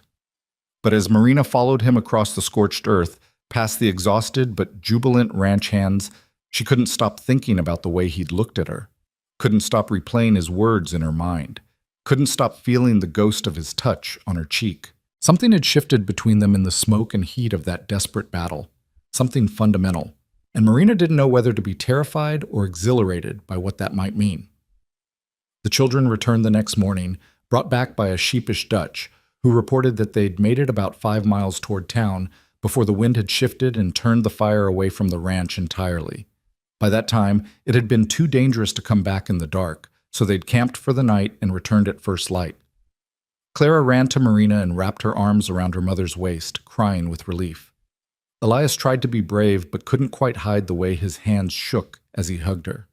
Even Jonah, who didn't fully understand what had happened, clung to her with unusual intensity. "I thought," Clara hiccuped, "I thought we might not see you again, Mama." "I'm here, baby. I'm right here." Marina held all three of them close, breathing in the sweet, familiar smell of them, and silently thanked God and Calder Rhodes and anyone else who might have had a hand in keeping them all alive. Calder stood nearby, watching the reunion with an unreadable expression. When Marina's eyes met his over the children's heads, he gave her a small nod. Acknowledgement, understanding, something more, and then turned away to deal with the continuing cleanup. That evening, after the children were fed and settled in the cabin, after the worst of the mess had been cleared and the immediate danger had passed, Marina found herself drawn back to the main house. She told herself it was just to check on things, to make sure nothing had been overlooked, but she knew that was a lie. She found Calder on the front porch, sitting in one of the chairs they'd salvaged from the storm damage. He had a cup of coffee in his hands and was staring out at the darkened prairie, at the scorched earth that marked how close they'd come to losing everything. "Mind if I sit?" Marina asked softly. He looked up, surprise flickering across his face. "It's your porch, too." You don't have to ask. Marina settled into the chair beside his, and for a long moment they sat in comfortable silence. The night was clear, the smoke had finally dispersed, and the stars were brilliant overhead. "Thank you," Marina said finally, "for everything. For buying us off that auction block, for giving us a home, for fighting to save it yesterday, for—" her voice caught, "for caring about us like we matter." "You do matter," Calder said quietly. "You and those children, you matter more than you know." There was something in his voice that made Marina's breath catch. She turned to look at him and found him already watching her, his storm-gray eyes reflecting the starlight. "Marina," he said, and the sound of her name on his lips sent warmth spreading through her chest. "There's something I need to tell you. Something I've been trying not to think about because it's too soon and too complicated and probably too foolish. But after yesterday, after almost losing the ranch, after watching you fight beside me like you'd been born to this life, I can't keep pretending I don't feel it." Marina's heart was hammering now. "Feel what?" "That you're not just my housekeeper," Calder said. "That those children aren't just workers' kids living on my property. That this," he gestured between them, "isn't just an employer and employee arrangement anymore. At least not for me." The world seemed to tilt. Marina gripped the arms of her chair, trying to find her balance. "Calder, I'm not sure what you're saying." "I'm saying I care about you," he said simply. "I'm saying that somewhere between pulling you off that auction block and watching you scrub my kitchen floors and seeing you dig fire breaks with bleeding hands, I started to care about you in a way that's got nothing to do with contracts or employment. I'm saying that when I think about the future of this ranch, I can't picture it without you in it." Marina couldn't breathe, couldn't think. "You barely know me." "I know enough," Calder said. "I know you're strong and brave and fiercer than anyone I've ever met when it comes to protecting your children. I know you work harder than you should and never complain. I know the sound of your laugh when Clara says something funny, and the way you hum when you're kneading bread, and how you check on each of the kids one more time before you go to sleep at night, even though you're exhausted." "You've been watching me," Marina whispered. "I can't seem to help it." Calder's voice was rough with honesty. "I'm not asking for anything, Marina. I know it's too soon. I know you're still grieving your husband. I know you've got every reason in the world not to trust men or love or promises about the future. I needed you to know. I needed to be honest about what I'm feeling." Marina sat there, her mind whirling, her heart doing complicated things in her chest. Part of her wanted to retreat, to protect herself, to remind him that she was his employee, and this was inappropriate and dangerous. But another part, a part that had been waking up slowly over the past weeks, wanted to lean into this feeling, to admit that she'd been watching him too. That somewhere along the way he'd stopped being the stranger who saved her and become something more. "I don't know what to say," she finally managed. "You don't have to say anything," Calder said. "Not now. Not until you're ready. I just wanted you to know where I stand. The rest, that's up to you. Whatever you decide, nothing changes. You've still got a job here, still got a home here for as long as you want it. No pressure, no expectations, just honesty." He stood then, setting his coffee cup aside. "Good night, Marina. Sleep well." And then he was gone, disappearing into the house and leaving her alone on the porch with the stars and the crickets and the thundering of her own heart. Marina sat there for a long time, trying to make sense of everything, trying to understand how her life had turned upside down so completely in just a few short weeks, trying to figure out what she felt about Calder Rhodes, this gruff, kind, complicated man who'd looked at her like she was something precious. The truth was, she didn't know. She was attracted to him, yes. She'd have to be blind not to notice his strength, his integrity, the way he moved through the world with quiet confidence. And she was grateful to him, deeply and truly grateful for everything he'd done for her and her children. But was that enough? Was gratitude and attraction the same as the kind of feeling that could build a life on? And even if it was she ready? James had only been gone for 8 months. Was it wrong to be feeling this way so soon? Marina had no answers, but as she finally made her way back to the cabin, as she checked on her sleeping children and climbed into bed, she found herself thinking about Calder's words. "When I think about the future of this ranch, I can't picture it without you in it." And she realized, with a start that was equal parts terrifying and thrilling, that she couldn't picture it without him either. The next morning dawned clear and bright, with no hint of the chaos of the past week.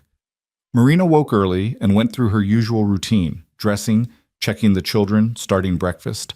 But everything felt different now, charged with new meaning, as if the very air had changed its composition overnight. When she arrived at the main house to prepare Calder's breakfast, she found him already in the kitchen, making coffee with the clumsy competence of someone who'd been doing it for himself too long. "Morning," he said, not quite meeting her eyes. "Morning," she replied, and suddenly the kitchen felt too small, the air between them too thick.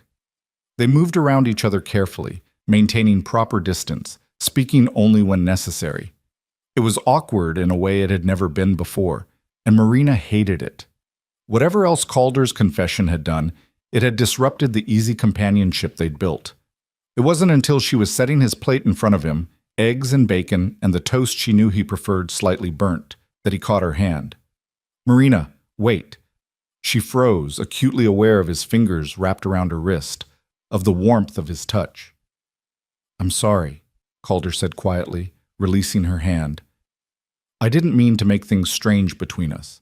If I've made you uncomfortable—" "You haven't," Marina said quickly. Then, more carefully, "Or rather you have, but not in a bad way. Just in a different way. I need time to think, Calder, to figure out what I feel, what I want. Can you give me that?" "All the time you need," he promised. "Like I said, nothing has to change unless you want it to."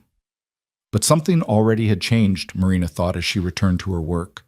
The question was whether that change would break what they had or transform it into something even better. She didn't know the answer yet, but for the first time in a very long time, she found herself hoping for the future instead of just surviving the present. And that, perhaps, was the most important change of all.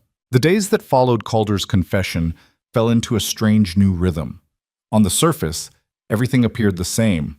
Marina still rose before dawn to prepare breakfast, still managed the household with quiet efficiency, still tended to her children with the fierce devotion that defined her. Calder still worked from sunrise to sunset, still took his meals at the main table while Marina and the children ate at the smaller one, still thanked her for every meal with that slight nod of his head. But beneath the surface, everything had shifted. Marina found herself hyper-aware of his presence in a way she hadn't been before. The sound of his boots on the porch would make her heart skip. The sight of him working in the corral, his shirt sleeves rolled up to reveal tanned forearms, would make her forget what she'd been doing. And sometimes, when she thought he wasn't looking, she'd catch him watching her with an expression that was equal parts longing and restraint. She was thinking about him far too much, and she knew it. But knowing it and stopping it were two entirely different things. It was Clara who first noticed the change, with the uncanny perception children sometimes have for unspoken truths. One evening, as Marina was braiding her daughter's hair before bed, Clara spoke up in that innocent, devastating way of hers. "Mama, do you like Mr. Rhodes?" Marina's hands stilled. "Of course I like him, sweet girl. He's been very kind to us." "No, I mean—" Clara twisted around to look at her mother with serious blue eyes. "Do you like him the way Papa said he liked you? The way that makes people want to hold hands and kiss?" Heat flooded Marina's face. "Clara, that's not— Where did you get such an idea?" "I see things," Clara said matter-of-factly. "I saw how Mr. Rhodes looked at you after the fire. And I see how you get all funny when he's around now, like you forget what you were saying in the middle of saying it. Elias says I'm imagining things, but I'm not. I'm very good at noticing." Marina took a deep breath, trying to figure out how to navigate this conversation. "Mr. Rhodes is a good man, and yes, I care about him. But it's complicated, Clara. Your papa only passed away this year, and I'm not sure it's right to have feelings for someone else so soon." Clara was quiet for a moment, her small face thoughtful. Then she said, "Mama, do you think Papa would want you to be sad forever?" The question hit Marina like a physical blow. "What?" "Papa," Claire repeated patiently, "do you think he'd want you to be sad and lonely forever? Because I don't think he would. I think he'd want you to be happy. He used to tell me that all the time, that he wanted me to be happy. Why wouldn't he want the same thing for you?" Marina gathered her daughter into her arms, blinking back tears. "When did you get so wise, little one?" "I've always been wise," Clara said seriously. "You just don't always notice because I'm small." That night, lying in bed with her children sleeping peacefully beside her, Marina found herself thinking about James for the first time in weeks, without the usual crushing weight of grief. She thought about the good times, the way he'd laugh at his own terrible jokes, the pride in his eyes when Elias was born, the gentle way he'd dance with her in their tiny kitchen when the children were asleep. But she also let herself remember the hard times, his stubborn pride that wouldn't let him ask for help, the debts he'd hidden from her, the way he'd sometimes make her feel small with his dismissive comments about women's concerns. James had loved her. She didn't doubt that. But their marriage had been built on necessity as much as affection, two young people making the best of circumstances in a hard world. It had been good, mostly, but it hadn't been the fairy tale she'd once imagined as a girl. And now James was gone, and she was here, and Calder Rhodes was looking at her like she hung the moon and stars. What did she want? That was the question she'd been avoiding, but Clara's innocent wisdom had forced her to confront it. Did she want to spend the next 7 years as Calder's employee and nothing more, maintaining proper distance and appropriate boundaries? Did she want to keep her heart locked away in grief and caution, afraid to risk feeling anything for fear of being hurt again? Or did she want to be brave? Did she want to take the terrifying, exhilarating step towards something new? Marina didn't have an answer yet, but she was starting to realize that the question itself was important, that asking it meant she was healing, moving forward, choosing life instead of just surviving it. The answer came sooner than she expected, though not in any way she could have anticipated. It was a Tuesday morning in early August when Marina heard the commotion from the barn, raised voices and what sounded like someone in pain. She was in the middle of kneading bread dough, but she wiped her hands on her apron and hurried outside, her heart already racing with worry. A small crowd had gathered near the barn, ranch hands, Dutch, and Calder, all clustered around something on the ground. As Marina drew closer, she realized with a sick jolt that the something was someone, a man lying in the dirt, his leg bent at an unnatural angle, his face twisted in agony. "What happened?" she demanded, pushing through the crowd. "Horse spooked and kicked him," Dutch said grimly. "It's bad, Mrs. Doyle. Real bad." The injured man was one of the younger ranch hands, a boy named Sam, who couldn't have been more than 16. His leg was clearly broken, the bone visible through a tear in his pants, and he was going into shock. His skin pale and clammy, his breathing shallow and rapid. "We need to get him to the doctor in town," one of the other men said. "But it's a 3-hour ride, and I don't know if he'll make it that long without dying from blood loss or shock," Marina finished. She'd seen injuries like this before, had helped her mother tend to them back when she was growing up on a farm, where accidents were common and doctors were far away. "We need to stabilize the leg before we move him, or the broken bone will tear through the artery and he'll bleed out before we get halfway to town."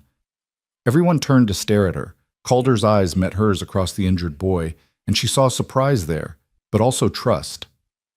"Can you do it?" he asked simply. Marina swallowed hard. "I can try, but I'll need supplies. Clean cloth for bandages, straight boards for a splint, whiskey or something strong for the pain, and someone to hold him still because this is going to hurt like hell." "You heard her," Calder said, his voice cutting through the murmurs of the men. "Tommy, get the medical supplies from the house. Pike, find me the straightest boards you can. Dutch, bring the whiskey from my office. Move." The men scattered. Marina knelt beside Sam, placing a gentle hand on his forehead. "Sam, can you hear me?" The boy's eyes rolled toward her, unfocused with pain. "Hurts," he gasped. "Hurts so bad, Mrs. Doyle." "I know, honey, I know it does. But I'm going to help you, all right? I'm going to fix your leg so we can get you to town safely. But first, I need you to take some deep breaths for me. Can you do that?" Sam tried, his chest heaving. Calder moved to kneel on the boy's other side, and without being asked, he took Sam's hand in his own. "Squeeze my hand," Calder told him. "Hard as you need to. I've got you." By the time the supplies arrived, Marina had assessed the injury and formed a plan. It wasn't good. The break was compound, meaning the bone had pierced through the skin and there was significant bleeding. But if she could stabilize it and stop the worst of the bleeding, Sam had a chance. All right, she said, looking up at the circle of worried faces. Calder, Dutch, I need you two to hold him still. One at the shoulders, one at the hips. The rest of you, either help or give us room to work. This boy's life depends on what happens in the next few minutes. What followed was 30 minutes of the most intense, focused work Marina had ever done. She cleaned the wound as best she could with the supplies at hand, knowing that infection was almost as deadly as blood loss. She manipulated the broken bone back into alignment, a process that made Sam scream until his voice gave out and Calder had to fight to keep him from thrashing. She applied the splint with hands that shook from adrenaline but never wavered in their purpose. And through it all, she talked, to Sam, to herself, to God, maintaining a steady stream of words that seemed to anchor everyone through the crisis. You're doing so well, Sam. Just a little more, just hold on a little longer. That's it. You're so brave. Just breathe. Keep breathing. I've got you. We've all got you. When it was finally done, when the leg was splinted and bandaged and the bleeding had slowed to a manageable level, Marina sat back on her heels and discovered that she was shaking all over. Sam had passed out somewhere in the middle of the procedure, which was probably a mercy. His face was deathly pale, but his breathing had steadied, and his pulse, when Marina checked it, was stronger than before. Will he make it? Dutch asked quietly. I don't know, Marina said honestly, but he's got a better chance now than he did 10 minutes ago. We need to get him to town, though, soon as possible. I'll take him, Calder said immediately. We'll use the wagon, make him as comfortable as we can. Dutch, you're in charge while I'm gone. Mrs. Doyle. He looked at her, and there was something in his expression that made her breath catch. You just saved that boy's life. Maybe, Marina said, or maybe I just delayed the inevitable. We won't know until... You saved his life, Calder repeated firmly, and I've never seen anything braver or more capable in all my days. Thank you. They loaded Sam carefully into the wagon, cushioning him with blankets and securing the splint so it wouldn't shift during the journey. Marina gave Calder careful instructions for the doctor, what she'd done, what she was worried about, what to watch for on the journey. And then the wagon was rolling out of the yard, carrying the unconscious boy toward town and whatever fate awaited him there. Marina stood watching until they disappeared from sight, only then becoming aware that her apron and dress were covered in blood. Her hands were shaking uncontrollably, and she was on the verge of either laughing or crying or possibly both. Mrs. Doyle? Tommy, the young red-headed ranch hand, approached her hesitantly. I've never seen anything like that. Sam's lucky you were here. I just did what needed doing, Marina said, her voice sounding strange and distant to her own ears. No, ma'am. You did more than that. You were calm and sure when the rest of us were panicking. You knew what to do. If it had been up to us... He trailed off, but the implication was clear. If it had been up to them, Sam would have died. The reality of it hit Marina all at once. The weight of what had just happened, the responsibility she'd taken on, the life that had been in her hands. Her knees went weak, and she would have fallen if Dutch hadn't suddenly been there, his hand firm under her elbow. Easy there, he said gently. It's all right. The hard part's over. You did good, Mrs. Doyle. Real good. I need to... Marina gestured vaguely toward the house. The children. I need to check on the children. And I should clean up. I'm covered in... She looked down at her blood-stained hands and felt bile rise in her throat. I'll check on the young ones, Dutch assured her. You go get yourself cleaned up and take a moment to breathe. Nobody's expecting you to work the rest of the day after what you just went through. But Marina shook her head. No, I need to stay busy. If I stop moving, I'll start thinking. And if I start thinking... She didn't finish the sentence, but Dutch seemed to understand. All right then, but at least wash up first. And maybe change that dress before the children see it and get scared. Marina did as he suggested, walking on numb legs back to the cabin. She found the children playing peacefully, Jonah napping in a patch of sunlight on the porch, Clara tending her garden, Elias helping repair a fence post under the supervision of one of the ranch hands. They hadn't seen what happened. They didn't know how close someone had come to dying today. Marina washed in cold water from the basin, scrubbing the blood from her hands until her skin was raw. She changed into a clean dress, pinned up her hair with trembling fingers, and tried to calm the racing of her heart. But every time she closed her eyes, she saw Sam's pale face, heard his screams, felt the sickening give of bone moving under her hands. She'd done medical work before, helped her mother tend injuries and illnesses on their farm, but she'd been a girl then, following instructions, never bearing the full weight of responsibility. This was different. Today, a young man's life had been in her hands, and she'd had to make decisions that could mean the difference between his survival and his death. The responsibility of it was crushing. Marina returned to the main house and threw herself into work with almost manic intensity. She scrubbed floors that were already clean, organized cupboards that didn't need organizing, baked bread they didn't need. Anything to keep her hands busy and her mind from dwelling on the morning's events. It was late afternoon when Elias found her in the kitchen, furiously polishing silverware that didn't need polishing. "Mama?" His voice was worried. "Are you all right? Dutch said something happened with Sam, and you helped him, but you've been acting strange ever since." Marina set down the cloth and the spoon she'd been polishing. "I'm fine, baby. Just a long day." "You're not fine," Elias said with the blunt honesty of childhood. "You're scared, I can tell." Marina looked at her 7-year-old son, at the wisdom and concern in his young face, and felt something inside her crack. She sank into a chair and pulled Elias close, burying her face in his hair. "You're too perceptive for your own good," she whispered. "Did Sam die?" Elias asked quietly. "No. At least not when Mr. Rhodes took him to town. But he was badly hurt, and I had to help him, and I'm not sure if I did enough. I'm not sure if he'll be all right." "But you tried," Elias said. "That's what matters, right? You tried to help him. That's what you always tell us, that we should try to help people when they need it." Marina pulled back to look at her son.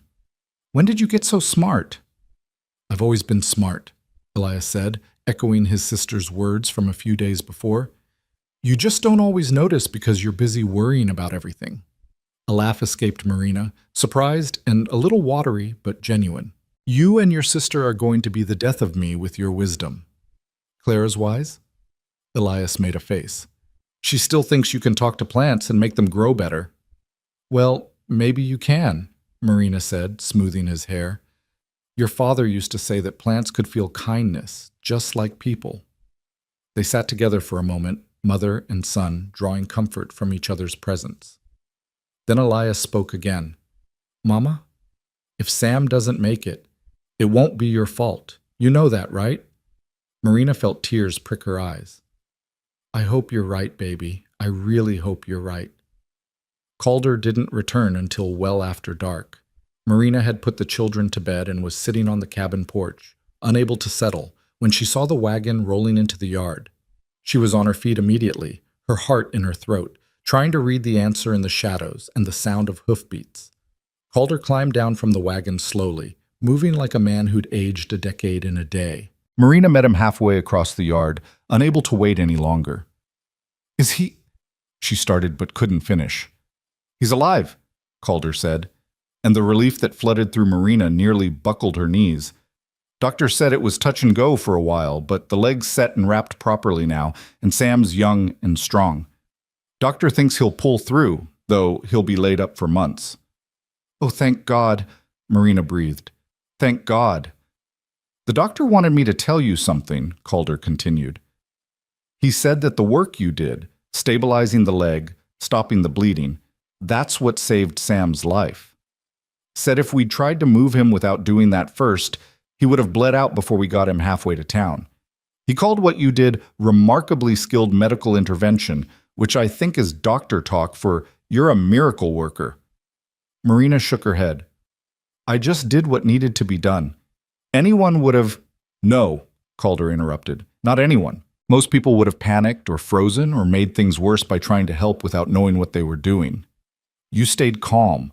You knew exactly what needed to happen, and you did it, even though you were terrified." "How did you know I was terrified?" Marina asked. "Because I was watching your face," Calder said simply. "I saw the fear in your eyes, saw your hands shaking, but you did it anyway. That's what courage is, Marina. Not the absence of fear, but doing what needs to be done despite it." They stood there in the darkness, the space between them charged with something Marina couldn't quite name. The ranch was quiet. The animals settled for the night, the hands in the bunkhouse. The world reduced to just the two of them standing in the yard under a sky full of stars. I was so scared, Marina admitted quietly. I kept thinking, what if I make it worse? What if I do something wrong and he dies because of me? The responsibility of it, of holding someone's life in your hands, it's terrifying. But you did it anyway, Calder repeated. And that's just one more reason why. He stopped, shook his head. Never mind. It's late, and you've been through enough today. One more reason why what? Marina pressed. Calder looked at her for a long moment, and even in the darkness she could feel the intensity of his gaze. One more reason why I'm falling in love with you, he said quietly. Why I think about you from the moment I wake up to the moment I fall asleep. Why the idea of spending the next 7 years with you as just my employee feels impossible. Why I want... He broke off, running a hand through his hair in frustration. But I promised I wouldn't pressure you. I promised to give you time. Marina's heart was hammering so hard she was surprised he couldn't hear it. Calder, it's all right, he said, stepping back. You don't have to say anything. I shouldn't have brought it up tonight, not after the day you've had. Seeing you today, watching you save that boy's life with such courage and skill and compassion, it made me realize that I can't keep pretending what I feel is going to fade. It's only getting stronger. He turned to go, but Marina's voice stopped him. I'm scared, she said, of this, of you, of what I'm starting to feel. James has only been gone 8 months. What kind of woman starts having feelings for another man so soon after her husband dies? Calder turned back to face her. A human one, he said gently. A living one. Marina, I can't tell you what's right or wrong, what's too soon or not soon enough.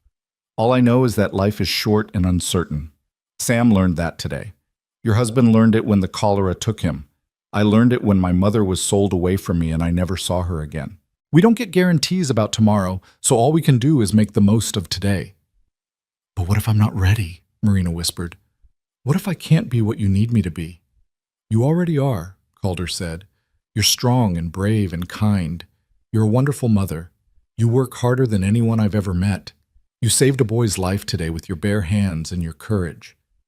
You're everything I need, Marina. The question is, am I what you need? Marina looked at him, really looked at him, at the strong lines of his face, weathered by sun and wind and hard work, at the gray eyes that watched her with such open honesty, at the hands that had held a terrified boy steady while she worked to save his life, at the man who had stepped forward on an auction block and said, I'll take all 4, when he could have walked away. And she realized that somewhere along the way, without quite meaning to, she'd started to fall in love with him too. I don't know if I'm ready, she said honestly, but I think I want to try, to see what this could be. If you're willing to be patient with me, if you understand that I'm going to be scared and uncertain and probably make mistakes along the way. The smile that broke across Calder's face was like sunrise, slow and warm and full of promise. I can be patient, he said. I can be anything you need me to be, as long as you're willing to give us a chance. I am, Marina said, and felt the truth of it settle into her bones. I am willing. Calder closed the distance between them in 3 long strides. He reached up and cupped her face in his hands, those rough, calloused hands that were somehow so gentle, and looked into her eyes with such tenderness that it made her want to cry. May I kiss you? He asked softly. Marina nodded, not trusting her voice, and then his lips were on hers, warm and firm and tasting of coffee and promise. It was a gentle kiss, restrained, asking rather than demanding. But beneath the gentleness was heat, passion held carefully in check out of respect for her hesitation. When they finally pulled apart, Marina was breathless and dizzy and more certain than she'd been about anything in a very long time. Oh, she whispered. Yeah, Calder agreed, his voice rough. Oh. They stood there, foreheads touching, breathing each other's air, and Marina felt something inside her chest bloom open, like Clara's garden flowers reaching for the sun. It was terrifying and exhilarating, and right in a way she hadn't expected to feel again. I should go, she said reluctantly. The children. I know. Calder stepped back, though his hand lingered on her cheek for just a moment longer. But Marina, thank you. For today. For saving Sam. And for this. For being brave enough to give us a chance. Marina walked back to the cabin on shaking legs, her lips still tingling from that kiss, her heart doing complicated things in her chest. She checked on the sleeping children, all three of them peaceful and safe, and then lay down in bed, staring at the ceiling in the darkness. Everything had changed today. Sam's injury had forced her to confront her own strength, her own capability, and Calder's kiss had forced her to confront her own heart, her own desires. She was falling in love with him, had probably been falling for weeks now, even if she'd refused to admit it. And instead of terrifying her, that realization filled her with hope. The days that followed took on a new quality, softer somehow, brighter, full of potential. Calder and Marina still maintained appropriate distance in front of the ranch hands and the children, still functioned in their respective roles as employer and employee.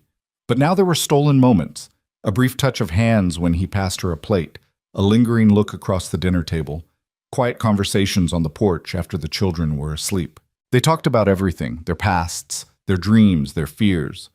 Calder told her about his mother, about the pain of losing her, about how it had shaped him into a man who valued family and loyalty above all else. Marina told him about James, about the good and the bad, about the guilt she sometimes felt for moving on so soon. "It's not betraying him to be happy," Calder assured her one evening as they sat side by side on the porch steps. "It's honoring the life you have, the life he'd want you to live."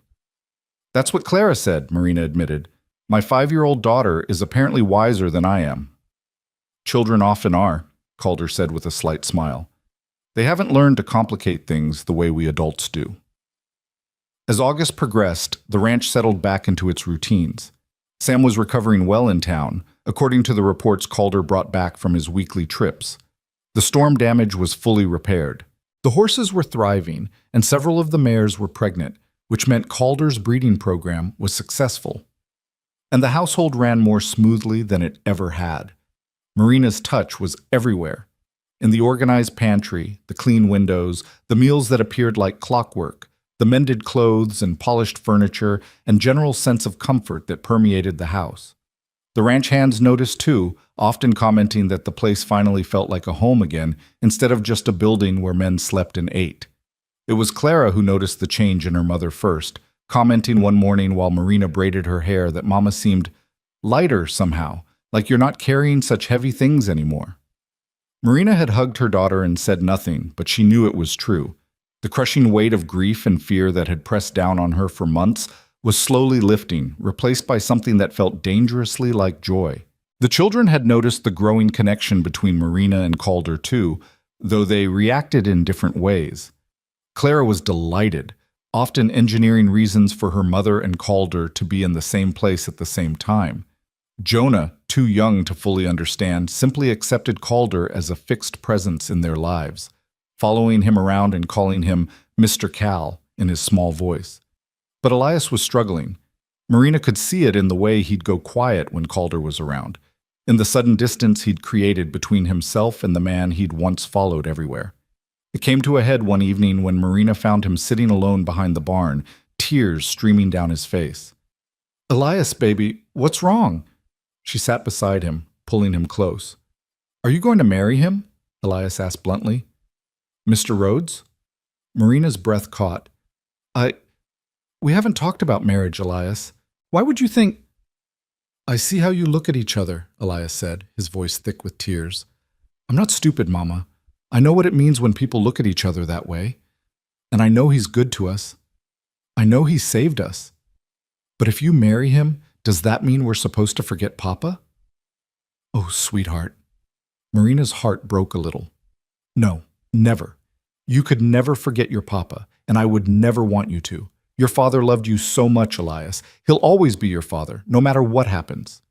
"But if Mr. Rhodes becomes our new Papa, he won't replace your father," Marina said firmly. "Nobody could do that. But Elias, people can love more than one person in their lives. The love I had for your father doesn't disappear just because he's gone. It's still here." She pressed her hand to her heart. "It's still real and important and part of who I am. But that doesn't mean I can't also have feelings for someone new. Does that make sense? Elias was quiet for a long moment, his face scrunched up in thought. I guess so, he finally said. I don't want to forget him, Mama. You won't, Marina promised. We won't.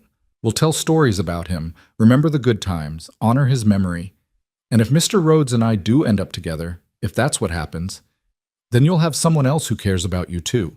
Not a replacement, but an addition. Someone else to help carry the weight, to keep us all safe. He is nice to us, Elias admitted grudgingly, and he knows a lot about horses, and he never gets mad when I ask questions. He is all those things, Marina agreed, but you don't have to like him, Elias.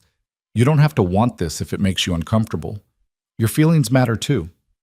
Elias looked up at her with his father's green eyes. Do you love him, Mama, the way you loved Papa? Marina took a deep breath. I think I'm starting to. It's different from what I felt for your father. We were so young when we married, and our life together was different. But yes, I think I'm falling in love with Calder. He's a good man, Elias, and he cares about you children almost as much as I do. Almost? Elias asked with the ghost of a smile. Well, nobody could care about you as much as I do, Marina said, tapping his nose gently. That's impossible, but he comes pretty close. Elias was quiet again, processing. Then he said, I think Papa would like him. Mr. Rhodes, I mean. Papa always said he wanted us to be taken care of if something happened to him. I think he'd be glad someone like Mr. Rhodes found us. Marina pulled her son into a tight embrace, fighting back tears. I think you're right, baby. I think he would be glad. That conversation marked a turning point. Elias gradually warmed back up to Calder, though he remained more reserved than before, watching their interactions with the careful attention of a child who'd learned too early that the world could change in an instant. But he was trying, and that was enough. It was in early September, as the prairie grass turned gold, and the air began to carry the first hints of autumn's chill, that tragedy struck again. Marina was in the kitchen preparing dinner when she heard the commotion, horses galloping into the yard faster than they should, men shouting, an undertone of panic that made her blood run cold. She dropped the spoon she'd been holding and ran for the door. In the yard, Dutch was climbing down from his horse, his face ashen. Tommy and Pike were with him, both looking shaken, and strapped across another horse was a body covered with a blanket. No, Marina breathed. Oh God, no. Who? It's Mrs. Henderson's daughter, Dutch said, his voice rough with grief. Emily. She was staying in the old Henderson place, what was left of it after the storm. Didn't realize anyone was living there. She must have tried to patch it up herself, make it livable, but the roof gave way. She was inside when it collapsed. Marina pressed a hand to her mouth, horror and grief washing over her. Mrs. Henderson had been the previous housekeeper, the one who'd died just before Marina arrived.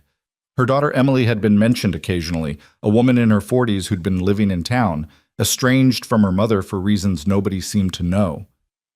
Is she? Marina couldn't finish the question. Dead, Dutch said flatly. Been dead for a few hours at least by the time we found her. Went looking when one of the neighboring ranchers mentioned seeing smoke from a chimney in the old Henderson place. Found her trapped under the collapsed beam, already gone. Calder emerged from the barn, took one look at the scene, and his face went hard. Get her down from there, he ordered. Bring her to the house. Mrs. Doyle will need... I'll prepare a room, Marina said immediately, already moving toward the house. We can't leave her in the barn like an animal. She deserves dignity.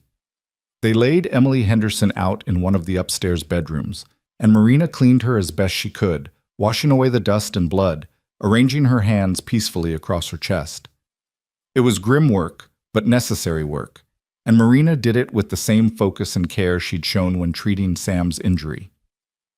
When it was done, when Emily was as presentable as possible, Marina stood beside the bed and said a quiet prayer for a woman she'd never met. A woman who'd died alone in a broken-down house, estranged from family, trying to make a home in the ruins of her mother's legacy.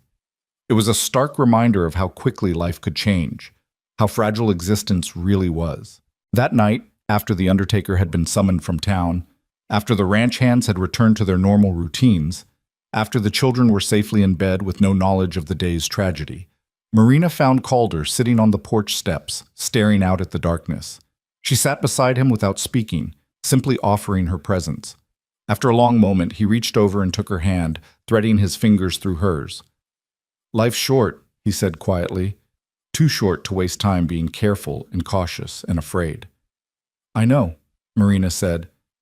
"I've been thinking about something," Calder continued. "About us. About what I want for the future." Marina's heart began to race. "What have you been thinking?" Calder turned to face her, his storm gray eyes serious in the moonlight. "Marry me," he said simply. "Not 7 years from now when your contract's up. Now, soon. Marry me and let me be a father to your children. Let me love you openly instead of in stolen moments.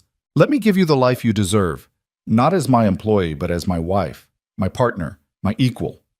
Marina's breath caught. "Calder, that's a big step. Are you sure?" "I've never been more sure of anything," he said.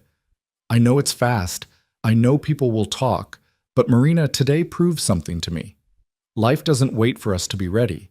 It doesn't care if we think it's too soon or what people might say. Emily Henderson died alone in a broken house, and it made me realize I don't want to waste another day pretending I don't want to spend the rest of my life with you." Tears were streaming down Marina's face now. "I'm scared," she whispered. "So am I," Calder admitted. "But I'd rather be scared with you than safe without you. So what do you say, Marina Doyle? Will you marry me?" Marina looked at this man, this rough, kind, honest man who'd saved her and her children, who'd given them a home and dignity and hope. She thought about James, about the life they'd had, and the grief she'd carried. She thought about her children, about the future she wanted for them. And she thought about herself, about the woman she was becoming, about the courage it took to say yes to love after loss.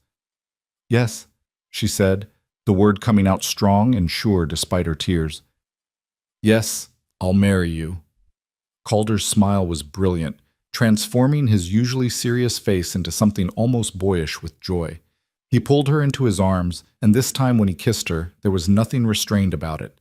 It was passionate and tender and full of promise. When they finally pulled apart, both breathless and grinning like fools, Marina said, "The children, we need to tell them. And we need to figure out when and how soon," Calder said firmly. "As soon as we can arrange it. I don't want to wait, Marina. I've waited long enough." "Soon," Marina agreed and felt joy bubble up in her chest, bright and warm and entirely unexpected. Life was short and uncertain and sometimes cruel. But sometimes, if you were brave enough to reach for it, it was also beautiful. And Marina Doyle, who'd stood on an auction block 8 weeks ago, certain she'd lost everything, was finally brave enough to believe she deserved that beauty. The morning after Calder's proposal, Marina woke before dawn with her heart racing and a mixture of terror and exhilaration coursing through her veins. She lay in bed for a moment, listening to the peaceful breathing of her children, and tried to process the enormity of what she'd agreed to. She was going to marry Calder Rhodes. She was going to become his wife, and he was going to become a father to her children. The life she'd thought was over just 2 months ago was beginning again, in a way she'd never expected. But first, they had to tell the children. Marina rose quietly, dressed, and started her morning routine with hands that trembled slightly. By the time the children woke, she had breakfast ready and was trying to calm her nerves with deep breaths and silent prayers. Today would change everything, and she needed to do this right. "Mama, you're being funny again," Clara observed over her eggs. "All fluttery and distracted." "Did something happen?" "Actually, yes," Marina said, setting down her fork and looking at all 3 of her children. "Something very important happened, and I need to talk to you about it. All of you." Elias immediately went still, his eyes wary. Jonah kept eating, oblivious to the weight of the moment. Clara leaned forward, her blue eyes bright with curiosity. "Mr. Rhodes asked me to marry him," Marina said, deciding that simple and direct was best. "And I said yes." The silence that followed felt endless. Then Clara squealed with delight, bouncing in her chair so hard she nearly knocked over her milk. "Really? You're going to be married? Like in the stories, with a wedding and everything?" "Yes, sweet girl, with a wedding and everything." "Can I wear a pretty dress?" Clara demanded. "And flowers in my hair and—" "Clara, hush," Elias interrupted, his voice tight. He was staring at his mother with an expression that was hard to read. When? When is this happening? Soon, Marina said gently. Very soon. Mr. Rhodes and I don't want to wait. Because you love him? Elias asked, and there was something challenging in his tone. Yes, Marina said honestly. Because I love him, and because he loves me, and because he loves all of you too, even if he hasn't said it in so many words. He wants to be a family with us, Elias. A real family. We're already a real family, Elias said, his jaw set stubbornly. We don't need him to make us real. You're right, Marina agreed, keeping her voice calm. We are a real family, the four of us. But Elias, families can grow. They can include new people without erasing the old ones. Your father will always be your father. Nothing can change that. But Mr. Rhodes can be something too, not a replacement, but something additional. Someone who cares about you, who wants to help raise you, who wants to give you opportunities and safety and love. What if I don't want that? Elias's voice cracked, and Marina saw tears gathering in his eyes. What if I just want things to stay the way they are? Marina moved around the table and knelt beside his chair, taking his hands in hers. I know change is scary, baby. I know you've been through so much already this year, and it feels like everything keeps shifting under your feet. But Elias, this is a good change. This is us building something solid, something permanent, a real home, not just a place we're staying until the contract runs out. But what if it doesn't work? Elias whispered. What if he changes his mind? What if he decides we're too much trouble and sends us away? He won't, Marina said firmly. That man bought us off an auction block when he could have walked away. He's fought fires with us, weathered storms with us, helped you learn about horses, praised Clara's garden, carried Jonah on his shoulders. He's not going to change his mind, Elias. He's committed to us. To all of us. How do you know? Elias challenged. Because I see the way he looks at you children, Marina said. I see the patience he shows, the care he takes, the pride in his eyes when you accomplish something. That's not something a man can fake, Elias. That's real. Elias was quiet for a long moment, his young face working through complicated emotions. Finally, he said, Can I still remember Papa? Can I still talk about him? Always, Marina promised. Always and forever. In fact, I think your Papa would be happy about this. I think he'd be relieved to know that someone good and strong was taking care of us. That's what I said, Clara piped up. I told Mama that Papa would want us to be happy. Elias looked at his sister, then back at his mother. I guess if it makes you happy, Mama, then it's okay. But I'm not calling him Papa. Not yet, anyway. Nobody's asking you to, Marina said, pulling him into a hug. You can call him Mr. Rhodes or Calder or anything you're comfortable with. The important thing is that we're all together and we're all safe. That's what matters. Over Elias's shoulder, Marina saw Jonah watching them with his big, solemn eyes. The 3-year-old didn't fully understand what was happening, but he sensed the emotion in the room. Mr. Cal? He asked in his small voice. Mr. Cal is staying. Yes, baby, Marina said, reaching out to include him in the embrace. Mr. Cal is staying. Forever. Good, Jonah said decisively, and went back to his breakfast as if that settled everything. Clara was already planning the wedding in her mind, chattering about flowers and dresses and whether there would be cake. Marina let her talk, grateful for her daughter's enthusiasm, even as she worried about Elias's quietness. But when she looked at her eldest son, she saw acceptance in his eyes, if not quite joy. It was enough. It would have to be enough. That evening, Calder came to the cabin after dinner, his hat in his hands and nervousness written across his face. Marina had told him she'd talk to the children that morning, and now he'd come to face them himself, to make his intentions clear, to answer their questions, to begin the process of becoming part of their family in truth as well as deed. Mr. Rhodes! Clara launched herself at him as soon as he walked through the door, wrapping her arms around his waist. Mama told us! We're going to have a wedding! Calder looked down at the little girl clinging to him, surprise and pleasure crossing his face. That's right. If it's all right with you children, I know this is a big change, and I wanted to talk to you about it. All of you. He looked at Marina, who nodded encouragingly. Calder cleared his throat and lowered himself into one of the chairs, bringing himself closer to the children's eye level. Clara immediately claimed the chair next to him. Jonah wandered over and leaned against Calder's knee with the unconscious trust of a child who'd never known cruelty. Only Elias hung back, watching warily. "I've asked your mother to marry me," Calder began, his voice steady despite the nervousness in his eyes. "Because I love her. I know that might be hard to hear, especially for you, Elias, since your father hasn't been gone very long. But it's the truth, and I believe in being honest with people, even when it's complicated." "Mama said you love us too," Clara said. "Do you?" Calder didn't hesitate. "Yes, I do. Maybe that seems fast, but sometimes you just know.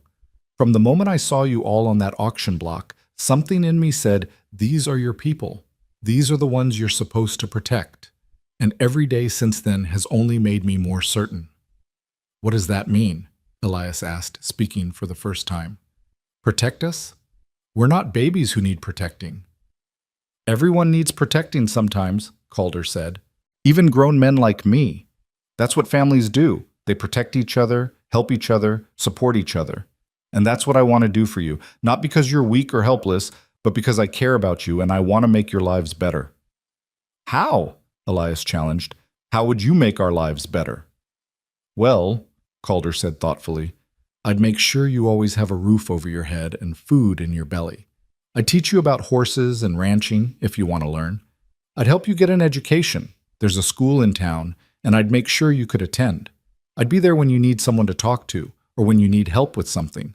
I'd celebrate your successes and help you through your failures. I'd be—" He paused, choosing his words carefully. "I'd be someone you could count on. Always."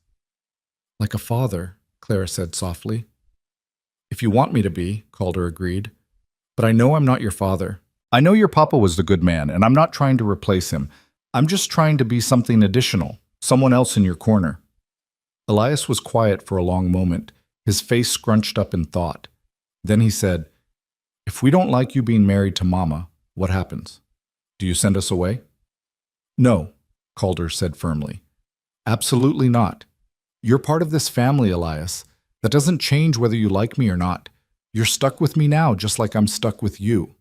That's what family means. You don't give up on each other just because things get hard or uncomfortable." "Even if I'm difficult?" Elias pressed. "Even if I don't want to call you Papa or do what you say, or—" "Even then," Calder interrupted gently, "though I hope we can find a way to get along. I think you and I could be good friends, Elias, if you give us a chance. You're smart and hardworking and brave. Those are qualities I respect. And I think your father would be proud of the man you're growing into." At the mention of his father, Elias's eyes filled with tears. "You didn't know him. You don't know what he'd think." "You're right," Calder acknowledged. "I didn't know him, but I know he loved you because your mother has told me so. And I know he'd want you to be happy and safe. So I'm asking you to give me a chance, Elias, not to replace your father, but to be someone who cares about you and wants good things for you. Can you do that?" Elias looked at his mother, who nodded encouragingly. Then he looked back at Calder and said in a small voice, "I guess I can try." "That's all I'm asking," Calder said. "Just try. And if you have concerns or complaints, or you need to talk about something, you come to me directly. Deal?" Elias nodded slowly. "Deal." "Good."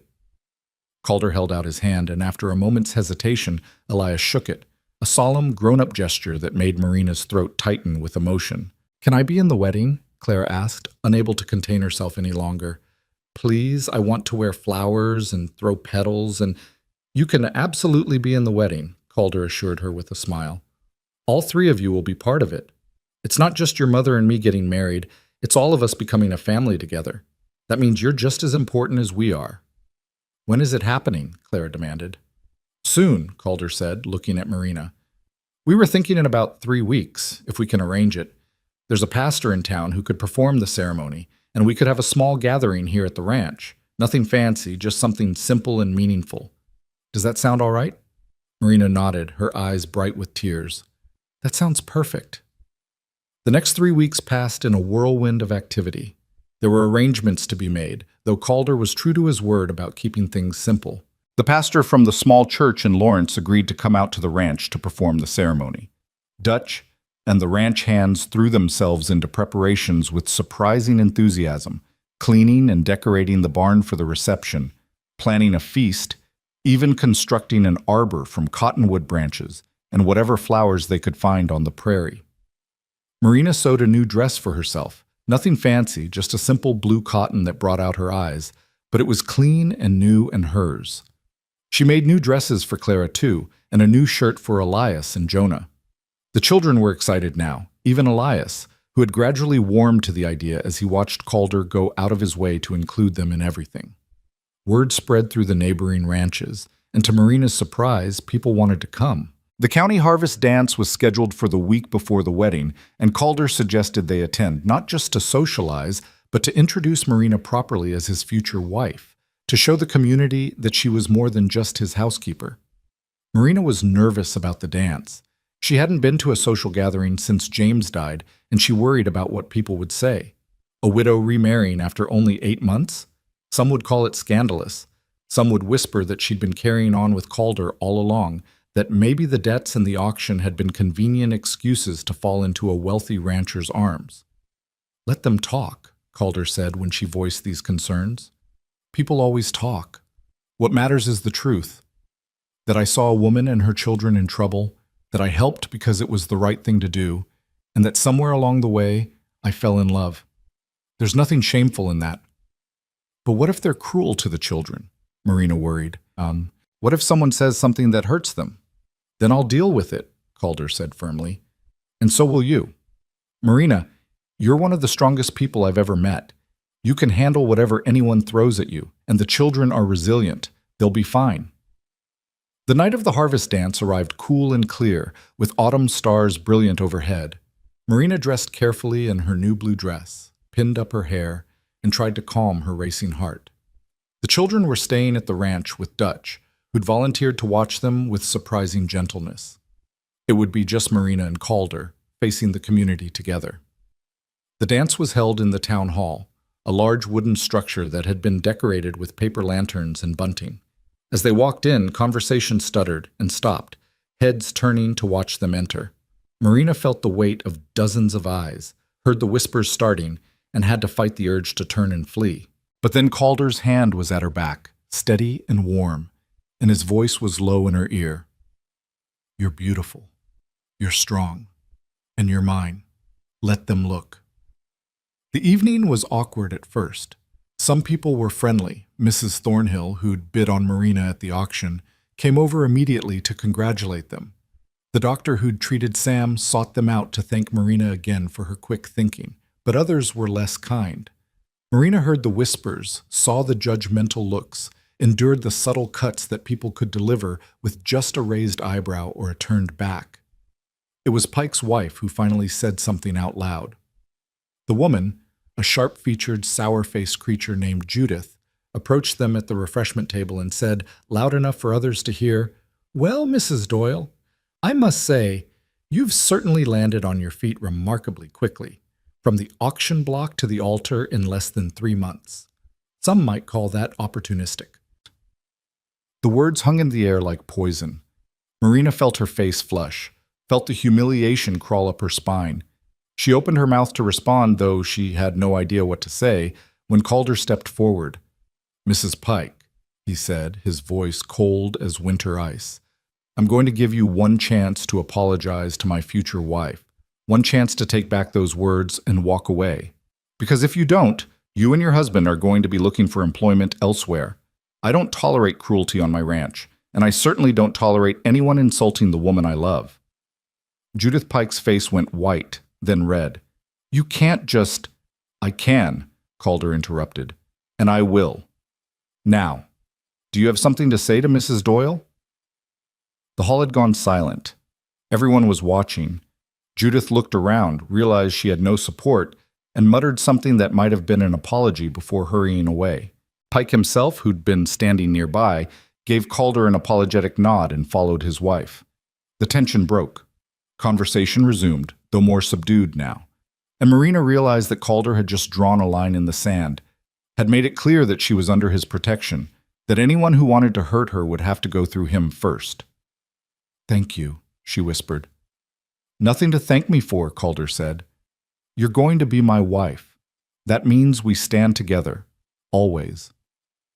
As the evening progressed, more people approached to offer genuine congratulations. The story of how Marina had saved Sam's life had spread, and several ranchers made a point of thanking her, saying they'd sleep easier knowing someone with medical skills was in the area. By the time the dancing started, Marina was feeling more relaxed, more accepted. "Dance with me," Calder said, offering his hand. Marina hesitated. "I haven't danced since James died. I'm not sure I remember how." "Then I'll lead," Calder said simply. "Trust me." She took his hand and he led her onto the floor as the fiddlers struck up a waltz. For a moment, Marina stumbled, uncertain, but then Calder's arm was around her waist, strong and sure, and his hand was holding hers with gentle firmness. "Just follow me," he murmured, "one step at a time." They moved together, finding their rhythm, and Marina felt something in her chest loosen and expand. Around them, other couples danced, lantern light flickering across their faces. Someone was laughing. The fiddles sang. And in Calder's arms, Marina felt safe and cherished and finally home. "I love you," she said quietly, the words coming easily for the first time. "I know I haven't said it enough, but I do. I love you, Calder Rhodes." His smile was brilliant, transforming his usually serious face. "I love you too, Marina. More than I knew it was possible to love someone. You and those children, you're my whole world now." They danced until the music ended, until other couples began to leave, until it was clear the evening was winding down. As they walked back to the wagon, Marina felt lighter than she had in months. The whispers and judgment still stung, but they mattered less now. What mattered was the man beside her, the children waiting at home, the family they were building together. The wedding took place on a Saturday afternoon in late September, under an arbor that Dutch and the ranch hands had constructed in the yard between the house and the barn. The weather was perfect, cool but not cold, with a brilliant blue sky and the prairie grass golden in the autumn sun. The pastor stood waiting, his Bible in hand, while a small crowd of neighbors and friends gathered to witness. Marina stood in the cabin, her hands trembling as she pinned up her hair one more time. Clara was beside her in her new dress, practically vibrating with excitement. The little girl's hair was crowned with a wreath of prairie flowers, not exactly what she'd dreamed of, but close enough to delight her. "You look beautiful, Mama," Clara said solemnly, "like a princess in a story." "Thank you, sweet girl." Marina turned to look at her reflection in the small mirror. The woman looking back at her was different from the one who'd stood on that auction block. This woman had color in her cheeks, brightness in her eyes, hope in her expression. This woman was loved. There was a knock at the door, and Elias poked his head in. "They're ready for you, Mama." Marina took a deep breath, smoothed down her dress, and stepped out into the golden afternoon. The children walked with her, Elias on one side, Clara on the other, Jonah holding her hand and trying to keep up. As they approached the arbor, Marina saw Calder waiting for her, and her breath caught. He was dressed in his best clothes, a dark suit that looked new, a white shirt, a string tie. His hair was neatly combed, his face freshly shaved, but it was his expression that undid her, the love and pride and joy written so clearly across his features that there could be no doubt about his feelings. The pastor began the ceremony, speaking about love and commitment and the sacred bond of marriage. But Marina barely heard the words. She was too focused on Calder's face, on his hands holding hers, on the steady presence of her children beside her. When it came time for vows, Calder spoke first. "Marina," he said, his voice steady and sure, "I promise to love you and honor you for all the days of my life. I promise to be a father to your children, to protect them and guide them and give them every opportunity I can. I promise to build a life with you, not perfect, but honest and true. I promise to stand with you through whatever comes, good or bad. And I promise that you will never again stand alone, never again face the world without someone at your side who loves you completely. This is my vow to you." Marina's vision blurred with tears. When it was her turn, she had to swallow hard before she could speak. Calder, she said, her voice shaking but growing stronger. You saved my life and the lives of my children when you had no reason to. You gave us shelter and dignity and hope when we had nothing. But more than that, you gave us love. You showed me that it's possible to heal, to trust again, to open my heart even after loss. I promise to love you faithfully, to be your partner in all things, to build this life with you one day at a time. I promise to honor what we're creating, not just a marriage, but a family. And I promise that you will always have a home in my heart, as you've given me a home here. This is my vow to you. Then by the power vested in me, the pastor said, I now pronounce you husband and wife. Calder, you may kiss your bride. Calder stepped forward, cupped Marina's face in his hands, and kissed her softly, a kiss full of promise and tenderness and the beginning of something beautiful. Around them, people cheered and clapped. Clara squealed with delight. Even Elias was smiling, his eyes bright with unshed tears. When they finally pulled apart, Calder turned to the children. Come here, he said, all of you. They gathered close, and Calder knelt so he was at their eye level. Today isn't just about your mother and me, he said. It's about all of us. We're a family now, officially and forever. And I want to make a promise to each of you too. He looked at Elias first. I promise to teach you everything I know about ranching and horses and being a good man. I promise to listen when you need someone to talk to and to give you space when you need to figure things out on your own. I promise to respect your father's memory and never try to replace him. And I promise to always, always be proud of you. Elias nodded, his throat working. Thank you, he whispered. Calder turned to Clara. I promise to encourage your garden and your dreams. I promise to answer all your questions, even the ones that come at bedtime when I'm exhausted. I promise to make you laugh and catch you when you fall. And I promise that you'll always have flowers on your birthday, no matter what. Clara threw her arms around his neck, nearly knocking him over. I love you, Mr. Rhodes. I love you too, Clara Bell, Calder said, using the nickname he'd given her. He looked at Jonah last. And you, little man. I promise to keep you safe and warm and fed. I promise to teach you about the horses when you're big enough. I promise to carry you when your legs get tired and to tell you stories at bedtime. And I promise that you'll never have to wonder if you belong, because you do. You belong with us. Jonah, not entirely understanding but responding to the emotion in Calder's voice, leaned forward and patted Calder's cheek with his small hand. Mr. Cal, he said contentedly. Marina watched this scene through tears, her heart so full it felt like it might burst. This was it, the moment when they truly became a family, not because of legal contracts or employment arrangements, but because of love freely given and received. The reception that followed was joyful and chaotic. Dutch had organized a feast, roasted beef, fresh bread, vegetables from Clara's garden, and 3 different kinds of pie. The ranch hands played music, and people danced in the yard as the sun sank toward the horizon. Children ran shrieking through the crowd. Neighbors who'd been skeptical at the dance now offered genuine congratulations. Even Pike's wife managed a stiff smile and a nod. As evening fell and lanterns were lit, Calder pulled Marina aside. There's something I want to give you, he said. A wedding present. Come with me. He led her to the barn where something large sat covered by a tarp. The children followed, curious, along with several of the ranch hands. Calder pulled off the tarp with a flourish, revealing a beautifully crafted sleigh, polished wood, curved runners, padded seats, and designs carved into the sides. I've been working on it for weeks, Calder admitted. Had to do it in secret, mostly late at night when everyone was asleep. Thought it might be nice for winter, for taking the family into town, or just for rides across the prairie when the snow comes. Something special for all of us to share. Marina stared at the sleigh, overwhelmed. Calder, it's beautiful. But when did you have time to... I made time, he said simply. Because you're worth it. Because this family is worth it. Because I want to build a life with you, Marina, full of ordinary moments and special ones. And this, he gestured to the sleigh. This is for the special ones. For Christmas mornings and first snows and any other time, we want to remember that we chose this. That we chose each other.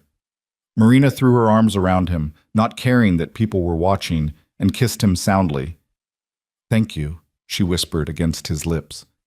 For everything. For saving us. For loving us. For giving us a future. Thank you for saying yes, Calder murmured back. For taking a chance on a rough cowboy who had no business thinking someone like you could love him. I do love you, Marina said, more than I ever thought possible. The celebration continued long into the night. Marina danced with Calder, with Dutch, with several of the neighboring ranchers who wanted to welcome her properly to the community. The children played until they were exhausted, and one by one they fell asleep in various corners. Clara curled up on a hay bale, Jonah in Dutch's arms, even Elias eventually dozing off against the barn wall. As the last guest departed and the ranch hands headed to the bunkhouse, Marina and Calder gathered their sleeping children and carried them to the cabin. But at the door, Calder hesitated. Actually, he said, I was thinking, maybe tonight we put the children in the cabin and you come stay in the main house. With me. As my wife. Marina looked at the house. Her house now, as much as Calder's, and nodded. Let me get them settled first. Make sure they're comfortable and safe. Then I'll come to you. She tucked each child into bed with gentle hands and whispered prayers. Elias stirred as she kissed his forehead, his eyes opening sleepily. Mama? Is everything different now? Yes, baby, Marina said softly. Everything's different, but different in a good way. You're safe, Elias. We all are. And we're going to stay that way. Promise? Elias whispered. Promise, Marina said firmly. Now sleep. Tomorrow's a new day, and we'll face it together. She left a lamp burning low and walked across the yard to the main house, where Calder waited on the porch. The night was cool and clear, stars brilliant overhead, and Marina felt peace settle into her bones. This was home.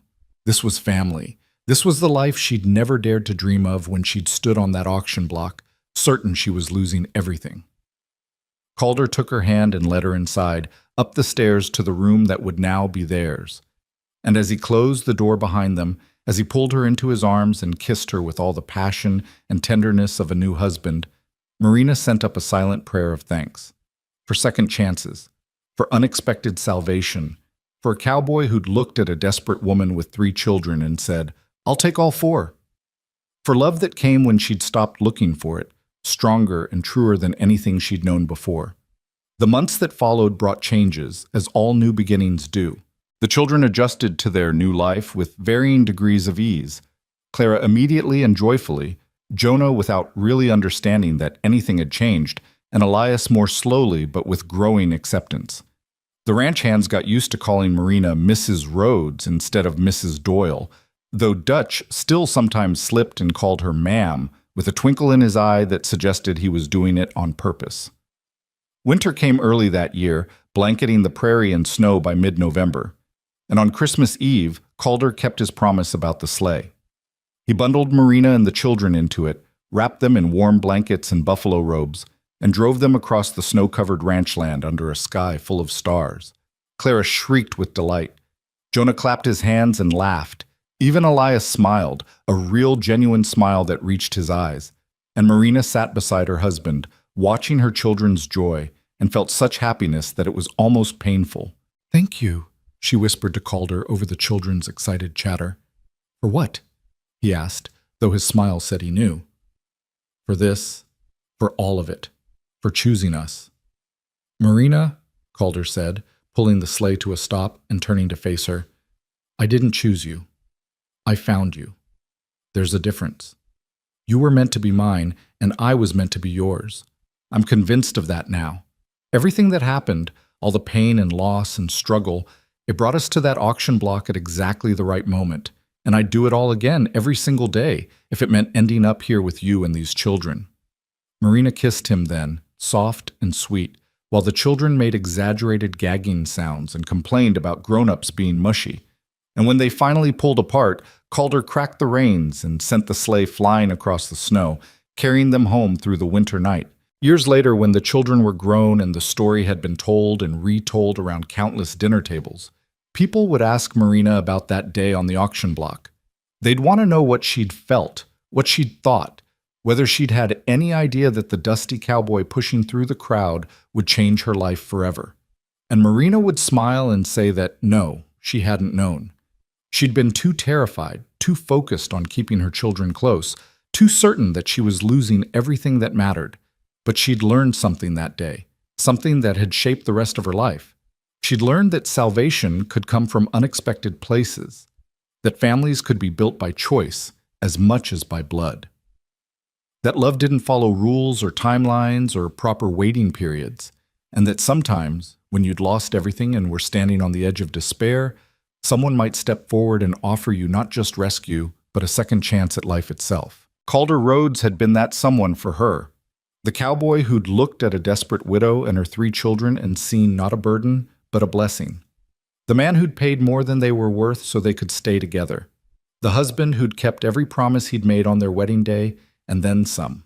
And Marina Doyle, now Marina Rhodes, had learned to be brave enough to accept that gift, to open her heart again after loss, to trust in the possibility of happiness, to build a life that honored her past while embracing her future. On that Christmas Eve, riding through the snow in the sleigh her husband had built with his own hands, surrounded by her children's laughter and her husband's love, Marina understood with perfect clarity that she was exactly where she was meant to be. They'd been sold, all 4 of them, on a hot August day in 1858, but they hadn't been bought by just anyone. They'd been claimed by the one man who would love them, protect them, and give them a home that was more than walls and a roof, a home that was built on foundation of respect and partnership and deep, abiding love. And that, Marina thought, as the sleigh carried them through the starlit night toward the warm lights of home, was the greatest gift of all. The end.